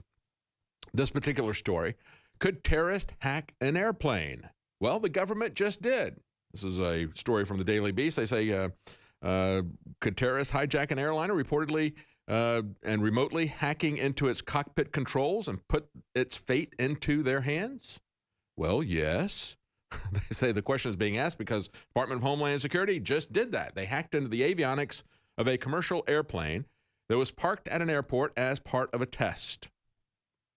So all of these draconian security measures that were put in at airports after 9/11 to keep somebody from hijacking an airplane, which was the official story, and flying them into a building and causing 3 steel skyscrapers to collapse directly into their footprint, even though only 2 of them were even hit by one of these airplanes. I mean, that's part of the issue with 9/11.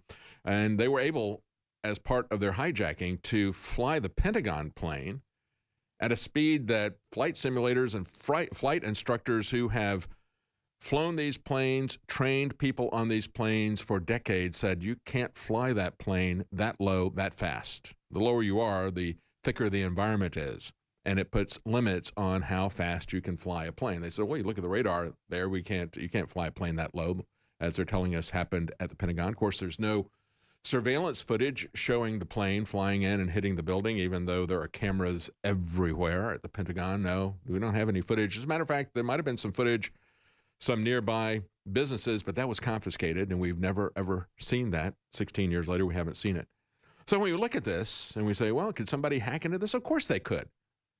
People can hack into your cars right now. They don't have all the controls that they're going to put on the controls as they move them into a quote-unquote autonomous mode where they ban human drivers. They're putting more and more systems on there, but you can hack into cars all the time. It's been demonstrated over and over again at the hacking conferences. Very easy to get into the cars. That's one of the things that we should be very concerned about with cars. But we should be concerned about that with airplanes as well. And it kind of makes this whole security theater even more absurd, doesn't it? Because if they can hack in electronically into the avionics of the planes and fly them and take them over, and yes, they can. And yes, that could have been done in 2001. Many people have suggested that that was possibly one of the things that was done to take away the original planes or whatever happened. There's a lot of theories about what happened, but we can certainly look at the official story and know what did not happen. They've told us a lot of things happened on 9/11 that are impossible. So a lot of people started theorizing about what could have happened.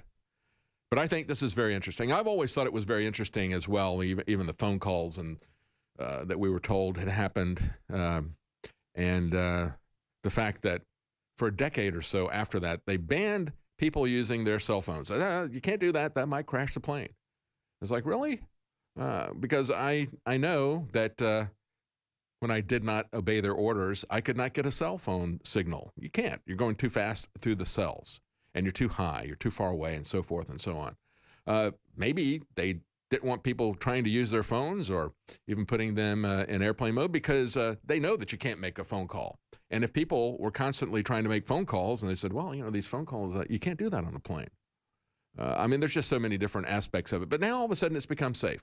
You know, quite frankly, if you stop and think about it, if that was going to keep the airplane from working, then they wouldn't be able to take off, would they? I mean, there's a lot of cell phones and Wi-Fi networks all over the airport, all over the city. They got to fly through and land with all of that electronic chatter that's going on. So if your little phones were causing a problem, they would never be able to get off of the ground. But now there is a real problem, and people really can. They've demonstrated it as a proof of concept. And it's interesting, I think, that they would even put this out. What do we make about that?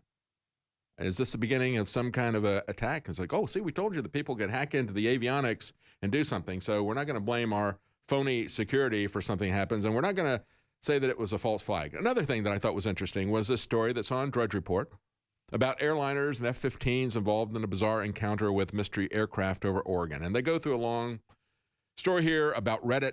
Somebody talked about, and they put up air traffic control. And they said there was a very fast-moving object that was not, did not have any call signals on it. They didn't even show up on radar, but they had all these people making visual contact with it, so much so that NORAD scrambled jets to go up there. And as I'm looking at that and thinking about how quickly NORAD reacted to that, again, it takes me back to 9/11.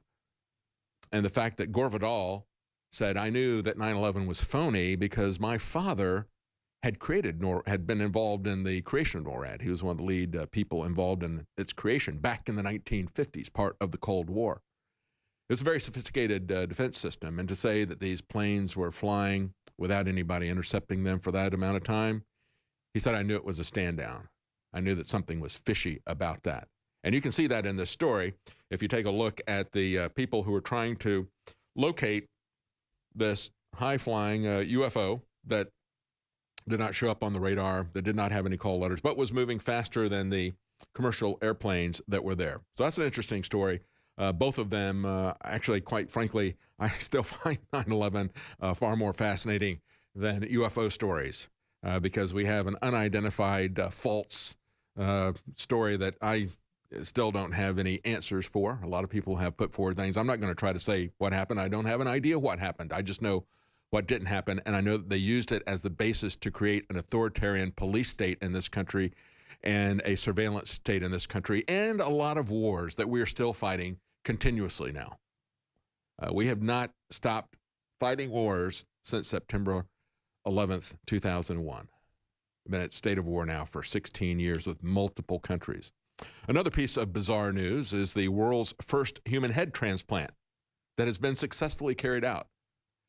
And I guess that depends on what your definition of success is. Remember the old joke? Well, the operation was successful, but the patient died. Well, this one they're calling it a success, but the patient was already dead. They did it on a cadaver. And so now they say they're going to imminently do it on a live human. Got any volunteers out there? You believe these guys?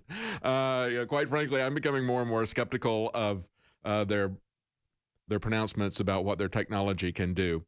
They have done the first human head transplant on a human cadaver. Okay, so we got Frankenstein there. Maybe they're going to hook him up to the big Van de Graaff generators and wait for a lightning strike to reanimate it. I don't know what's going to happen with that. But they've got Jeff Bezos now lobbying to get an Amazon deal to supply the Pentagon. This is a $53 billion, no, that's Amazon that is $53 billion. This is a multi-billion-dollar deal, however, between the Department of Defense and Amazon. We've already seen I think it's $600 million contract that Amazon has got with the CIA. That wouldn't have anything to do with his political leverage of the Washington Post that he bought for chump pocket change. I mean, you look at $250 million purchase of the Washington Post of somebody that's making the kind of money that Jeff Bezos is doing. I worked it out once. We did a report on it. You normalize that to what somebody is that's making the median family income of around $55,000, or just look at the number of hours that they would have to work to buy that. I mean, it's like you and I going down and buying a 6-pack of Cokes for him to go down and get the Washington Post. And he's used that now to get not only the CIA contract, they're buddies, but now he's going to get a multi-billion-dollar contract from the Pentagon as well. I'm David Knight. Stay with us. We'll be right back. Welcome back. I'm David Knight. In the next segment, we're going to be joined by Craig Richardson of E&E Legal, Environment and Energy Legal. He is the president there, and they have started a lawsuit to expose the phony ratification of the Paris Climate Trade Agreement. You cannot self-ratify a treaty, and we need to call out these criminal, illegal actions of the past administration, or they're going to be reinstated, or they're going to establish a precedent that we do not want to have established. So it's very important that people understand what's going on with that. We're going to be talking about him in the next segment. In this segment, I want to talk about the Pope, who is now saying that if you are a climate denier, again, this is a religion, folks, make sure that you understand this. And now we have this particular Pope is now the high priest of that religion, apparently, going around. He's made another amazing statement about climate change. We're going to take a look at the Pope. And we've also got some updates about Venezuela and other issues in just a moment.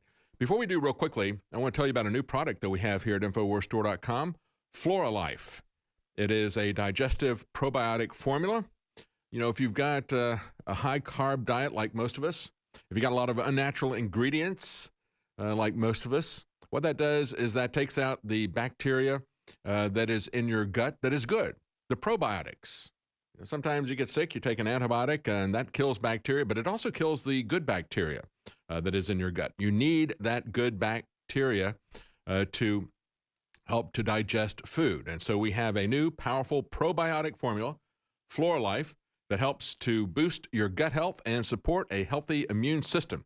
We also have a continuation of our sales that we had last week. Some of them have had to be taken off because we've run out of stock. We had to reserve stuff for our people who have auto ship. But we do still have several items that are 50% off with free shipping, including Vitamin Mineral Fusion Drink Mix, 50% off. Super Blue Fluoride-Free Mouthwash, 50% off with free shipping. Also, Secret 12, our vitamin B12 is 50% off with free shipping. Caveman, Z-Shield, all of those 50% off with free shipping. And we have DNA Force now is back in stock, and we've put it off by 25%. And that's a very important product. At the beginning of the show, I read you the article about these people looking at a particular gene that they found in some Amish individuals that would give them, on estimate, another 10 years of life. How did they estimate that? Well, they look at the length of the telomere that is on their DNA strands. And these people had longer than usual telomeres. And it was, I don't know if they were born that way or if it was something in their environment that they did, but you can help to preserve your telomeres with ingredients like BioPQQ. There's been 170 clinical studies of that. And so you can help to slow that aging process. DNA Force is a great way to do that. Take a look at the studies, take a look at the reviews that you see there, and you can get that at 25% off right now and free shipping at InfoWarsStore.com. We had a couple of stories here to give us an update on socialism. Today, you have the credit agencies have now officially declared Venezuela financially dead. It is in default. And this is something that has been rumored for the last couple of weeks. 2 weeks ago, everybody's saying, well, we think it's going to be in the next 24, 48 hours. And then they delayed it a little bit longer. Then the next week, we heard the same thing. And so for 2 weeks, we've been hearing that they were going to be officially in default. Well, this week, they officially went into default. They were not able to make any payments. As Margaret Thatcher said, the problem with socialism is you eventually run out of other people's money. And they have run out of other people's money. And it happened there more quickly. It happens in the poorer countries more quickly than it does in the other countries like Sweden, simply because they're starting at a lower basis. But this is where socialism always takes us. Another example of it is North Korea. We had the guy who fled from North Korea, and he was shot multiple times. He has life-threatening injuries from those bullet wounds. He's being treated at a hospital. And as the doctor who is treating him, the lead surgeon there, Lee Cook-jong, displayed photos showing dozens of flesh-colored parasites, including one that was 10.6 inches long. He removed them from the wounded soldier's digestive tract during a series of surgeries to save his life. He said, in my over 20-year-long career as a surgeon, I've only seen something like this in textbooks. Yeah, if you want to really see a textbook case of deprivation, of poverty, of starvation, of lack of hygiene, yeah, look at a communist country. Look at Venezuela. People they're hunting pets down in the streets. They're hunting police down in the streets to try to steal their weapons. That's what it eventually comes to. They say he was flown by a helicopter to hospital on Monday after his dramatic escape to South Korea. A hail of bullets hit him. He's believed to be an Army staff sergeant in his mid-20s. He was stationed in the Joint Security Area in the U.S. and the UN Truce Village, according to a lawmaker, South Korea's ruling party. They say the parasitic worms that they found in him were once common in South Korea. But then what happened? They got rich because of capitalism and a free market. North Korea went the other way. They not only kept the parasitic worms, but they added new ones at the top. Parasitic worms like the big fat one, Kim Jong-un. I thought it was so funny. One of the funniest things that happened this week, and we really didn't talk about it, was President Trump's tweet where Kim Jong-un called him an old man. And he said, "I'm very offended by this. I would never call Kim Jong-un short and fat." But anyway, that parasite is now responsible for the starvation that they're experiencing in South Korea. Because North Korea, because unlike South Korea, they did not have the benefit of allowing people to improve their standard of living. And as I said earlier in the program, when I just mentioned this at the top of the program, I said maybe they should name these worms after Kim Jong-un, or at least give them some kind of a, communist reference, genus, species, Leninist, or something like that. I don't know. I'm not a biologist. So that's what's happening with socialism, and we don't want to see that come here. And one of the tactics to make that come here is to deprive us of the thing that makes our standard of living go up, and that is cheap energy. It's not just an issue of life expectancy either. It is our lifestyle. It's an issue of life expectancy. People live longer if they have cheap energy available to them. And that's one of the key things about the Paris Climate Accord when we talk to Craig Richardson in the next segment. But let's take a look at what the Pope said. Pope came out yesterday and rebuked climate deniers. Again, if they're starting to talk about people being deniers, that we're talking about religion here, as being perverse. Pope Francis said climate change is, quote, one of the most worrisome phenomenon that humanity is facing. And he said people who fall prey to this have perverse attitudes. Well, let me tell you what he doesn't think is perverse. Let's just read through these headlines because I only got about 30 seconds here. Pope Francis has refused to associate with Islam with violence, so he doesn't think violent Islam is perverse. He says that Catholics should apologize to the LGBT community. He has also not seen it as perverse, all the pedophile priests that he has out there. He has pardoned 2,000 priests. And he said, we're going to show them mercy. What about showing mercy to their past and future victims? Because this is a pattern of behavior, and it goes all the way to the top. The number 3 guy is being investigated in Australia because they removed the statute of limitations on pedophiles. Has a massive history of pedophiles there. Cardinal Pell, the number 3 guy at the Vatican. Welcome back. I'm David Knight. As I was just saying in the last segment, the Pope came out yesterday and said that people who are climate deniers, people who deny the correlation between CO2 increase and global temperature increase, who don't want to sign on to the Paris Climate Accord, because that's essentially what he is pushing here, is the Paris Climate Accord. And even the people who believe that there is a man-made global warming, that there is a connection between CO2 and global warming, even those people say the Paris Climate Accord would not do anything. They've admitted that this last week. But Pope Francis wants to demonize you by saying that your attitude is perverse. And let me tell you what he doesn't think is perverse. He's absolved 2,000 pedophile priests as of last May. And then we saw before that, in February of this year, he had reduced the sanctions against some pedophile priests. And some of these individuals went on to do it again after he released them from this. So we've seen multiple incidences this last year. Again, February, he reduces sanctions against many of them. Another guy who goes on to do multiple charges of that. Then in May, 3 months later, 2,000 of them, he says, that's okay. They've got a sickness. I'm not going to do anything about it. He also says, adultery, we're not going to do anything about that in communion. Rejecting all of the traditional key points of the Catholic Church. Abortion, not too much about that. It's pretty much silent about that. But then again, going back to the pedophiles, we found a couple of months after that, we saw Cardinal Pell going back to Australia to face charges because they removed the statute of limitations there. So he can't get upset about that kind of perversity.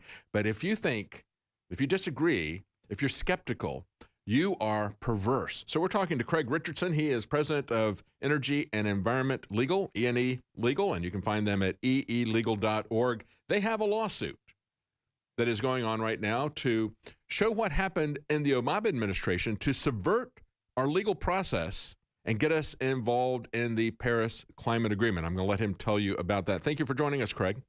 Morning, David. How have you been? Doing good. So tell us a little bit about what you're doing with this lawsuit. What is your intention here? What do you hope to find as you're doing this lawsuit and getting discovery as part of this lawsuit? Well, actually, the lawsuit, the most recent one is through Competitive Enterprise Institute, CEI, one of our coalition partners. They are using emails that we have received from the State Department in an ongoing production that we have been getting for over a year based on what we brought action last year. And then through that action, we saw that it was very clear that the Obama administration on its way out, trying to do this Paris Treaty, which you discussed in your setup, they obviously knew they weren't going to get a Senate consent, which is required by the U.S. Constitution. So they were trying to use whatever semantics they could use, executive order, executive decision, and they were trying to brainstorm really how to get around Senate involvement in this procedure, which again is called for in the U.S. Constitution. So we found some emails originally through our production that showed that there was this concern going between the Senate committee that have oversight over this, as what into the to the administration and the State Department in particular. And so CEI also has been probing, and unfortunately, even with the Trump administration, they have been stonewalling additional information that regarding this whole cover-up, really, if you will. Well, that's something that is, there's been a lot of opposition within the Trump administration to even saying we're not going to be in the Paris Climate Agreement, because that was clearly something that, as I point out, it was in the power of President Trump to do. As a matter of fact, he was really required to do that because we did not get into that treaty in the constitutional process of ratification. President Obama just said, I'm going to self-ratify this. I'm going to sign this myself. I had John Kerry sign it. And I think it's also interesting when we look at these quote-unquote agreements, they like to use that term. They don't talk about them as being treaties. You know, NAFTA was going to be a free trade agreement, but then when you have disputes with it, the people who are involved in those disputes, they call them treaty lawyers. They put themselves out as treaty. So we have to understand this is a treaty. It falls under the Constitution, had to be ratified by the Senate, but he just self-ratified. Talk about what happened in terms of the delay that with the internal opposition within the Trump administration, trying to keep President Trump from saying we're going to get out of this, telling him, oh, you don't have to really worry about that. I think there was a lot of gaslighting that was being attempted by individuals in the Trump administration, saying you don't need to make a determination about this. Yeah, absolutely. I mean, we saw that going on from really prior to the president taking over on January 20th, all the way until June 1st, when he made that famous announcement now in the Rose Garden saying that he was getting out. We weren't even sure up until 2 days before which way it was going to go. And it wasn't just leftover Obama people who were certainly there, but it was people like Rex Tillerson, his Secretary of State. It was Gary Cohn, who's his economic advisor in the White House, who's a Goldman Sachs guy whose clients have made a lot of money in this green area. And then it was his daughter and son-in-law. And so, you know, God bless the president, because he had a lot of people. He and Scott Pruitt were sort of the two men left at the Alamo, and he came out and said, no, I made this promise to the American people. As he put it during the campaign, it was a bad deal for America. It essentially transfers further transfers our manufacturing base over to China, because China would have been exempt from all of this. It puts these draconian regulations that has already destroyed the European economy, and it would have done the same thing here. And he said, I'm a president of the United States for the American people. I'm not for the UN. And he stuck to his guns, and they're still. And I think it's important to we even had a UN official come out and say, well, we need to do more, because even with all the pledges that we've had under this Paris Climate Agreement, that's only about a third of what we think we need based on our models. And of course, their models we disagree with. But even the people who are going with their models and their projections, even they say that it's not going to make any difference. But it would have made a huge difference economically, because this was an instrument, as you just pointed out, to transfer economic power from America to China, to India, to developing countries who are going to be allowed to continue to expand their building and construction of dirty coal power plants, as we will be capped and reduced through that amount of time.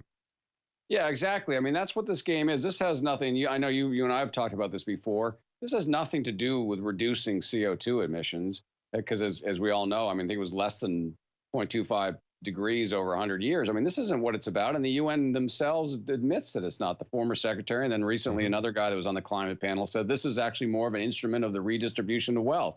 Now, when I was growing up, that was a euphemism for communism, and that's what it was. It was simply, we're going to have a centralized power that's going to disperse the wealth around the world. We're going to have no input because we are the elitists. We know where it needs to go, and it needs to go to this country and that country. And we don't care about your sovereign laws. We don't care about the United States Constitution, because we are in the know. And you guys just need to shut up and do what we say. And it is a kind of global governance where they would have some supranational organization would decide which industries and even which countries are going to be allowed to prosper, which ones are going to be reduced and have their quality of living reduced. That's the key thing. We've seen President Trump with the TPP. That was the first thing he did when he came in. He stopped the TPP.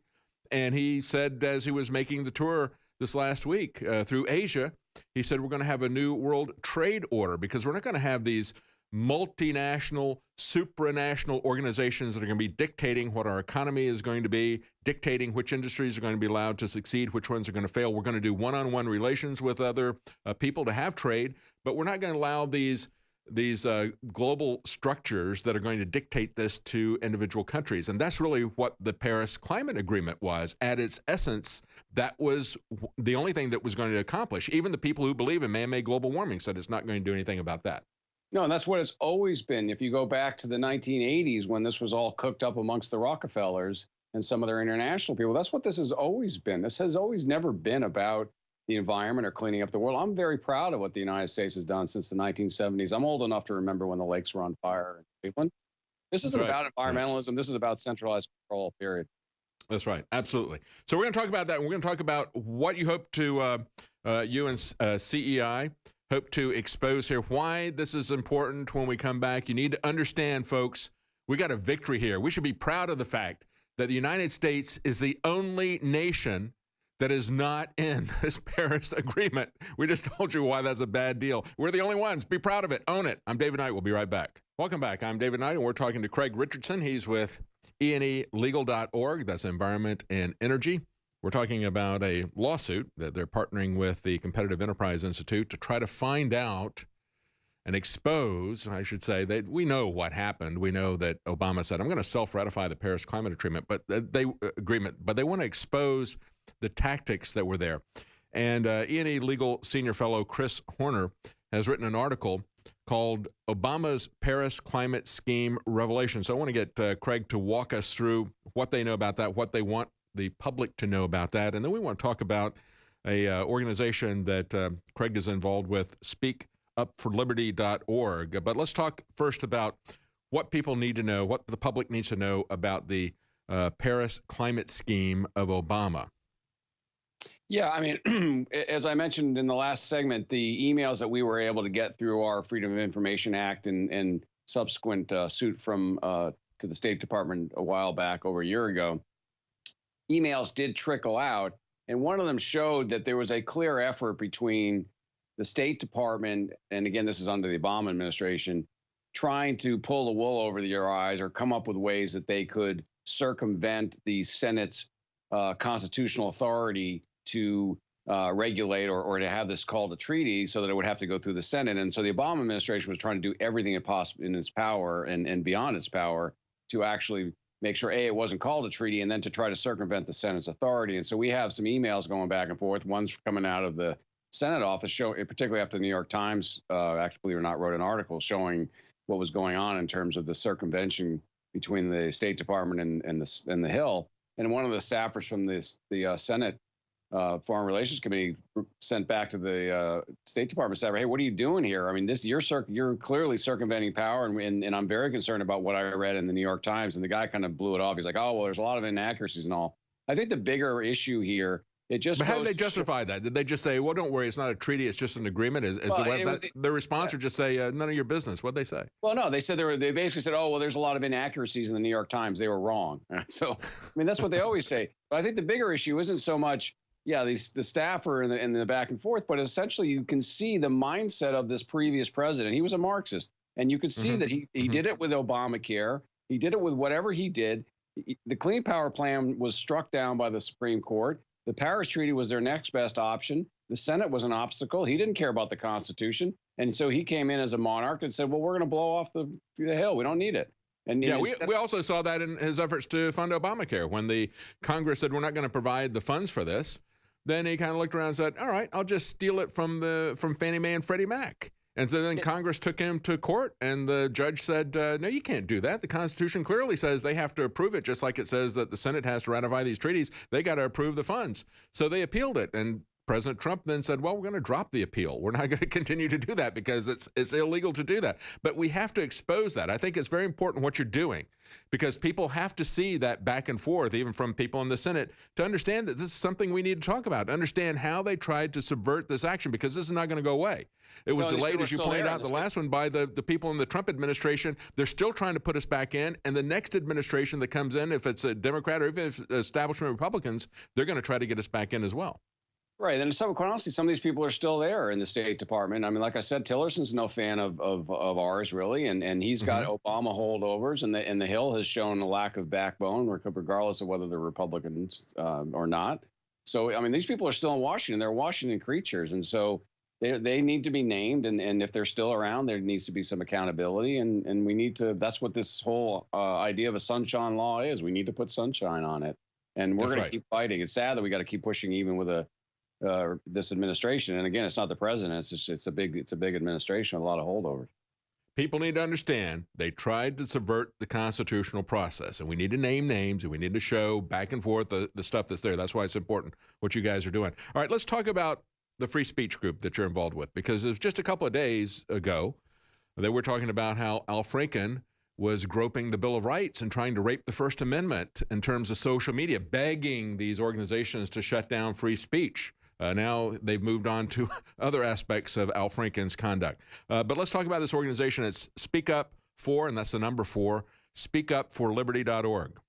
Yes, exactly. I actually, it was actually your show last spring where a woman from Silicon Valley who used to work with me in the 90s saw my show and got a hold of me, saw your show with my hit on it, and said, hey, I see you're in Washington still. She had moved on and got a law degree and a bunch of other things, and said, I have this very innovative platform that I've developed, and she was patent pending. Now she's got them all approved, which is going to be an opportunity for people to move away from YouTube and away from other things to actually, as you know, they're actually deplatforming people if they disagree with them. Google now owns YouTube.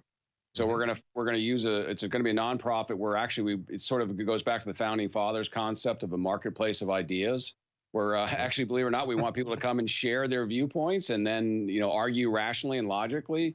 So part of that will be sort of an experiment between what Google is now doing in terms of their algorithms and what the other Facebook is doing in terms of shutting down free speech, and then allowing people to weigh in on controversial topics. We're going to try to do some basic education, too, on First Amendment. People don't really know what it is.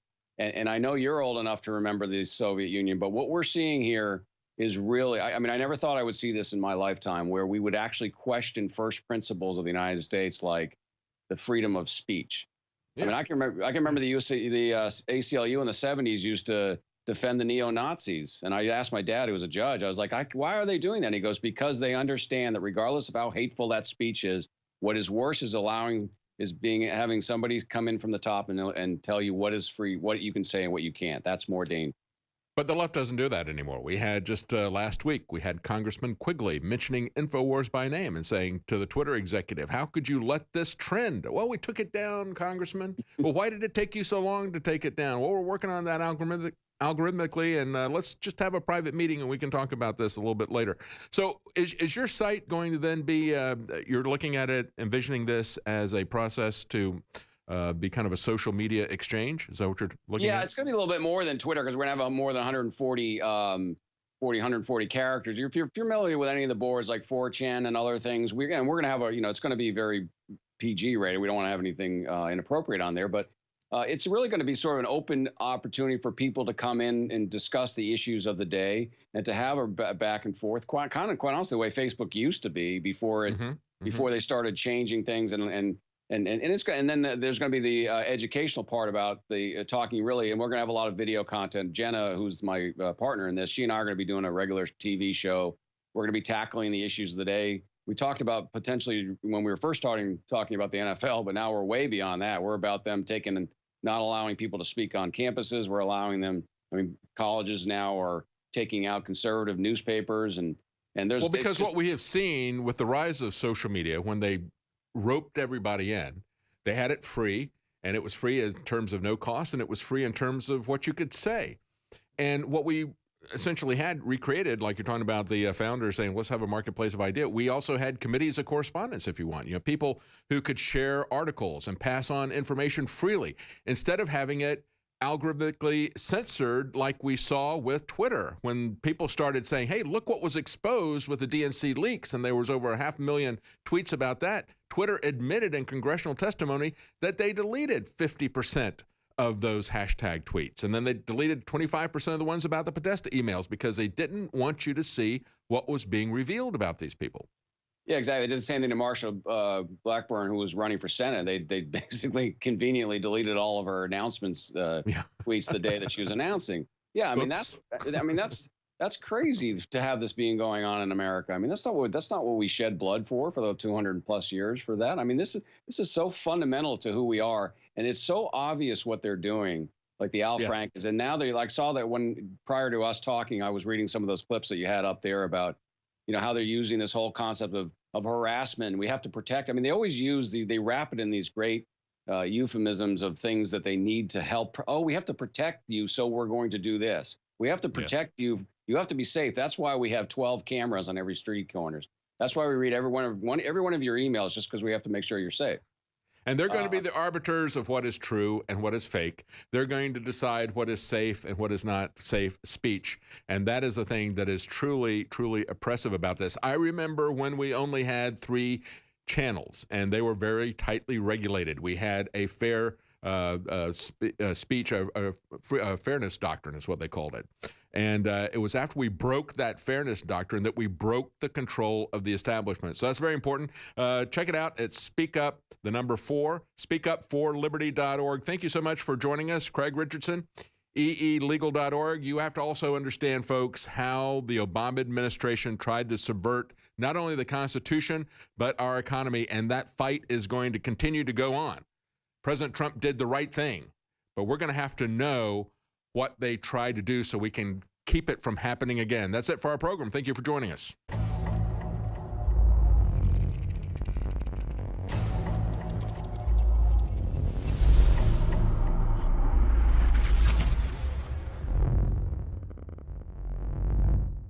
What the aging process is when the cell replicates, we lose a little bit of our telomeres. Telomeres are the little cups on the end of our chromosomes. And when it runs out, you start dying. Secure your DNA force today at InfoWarsLife.com.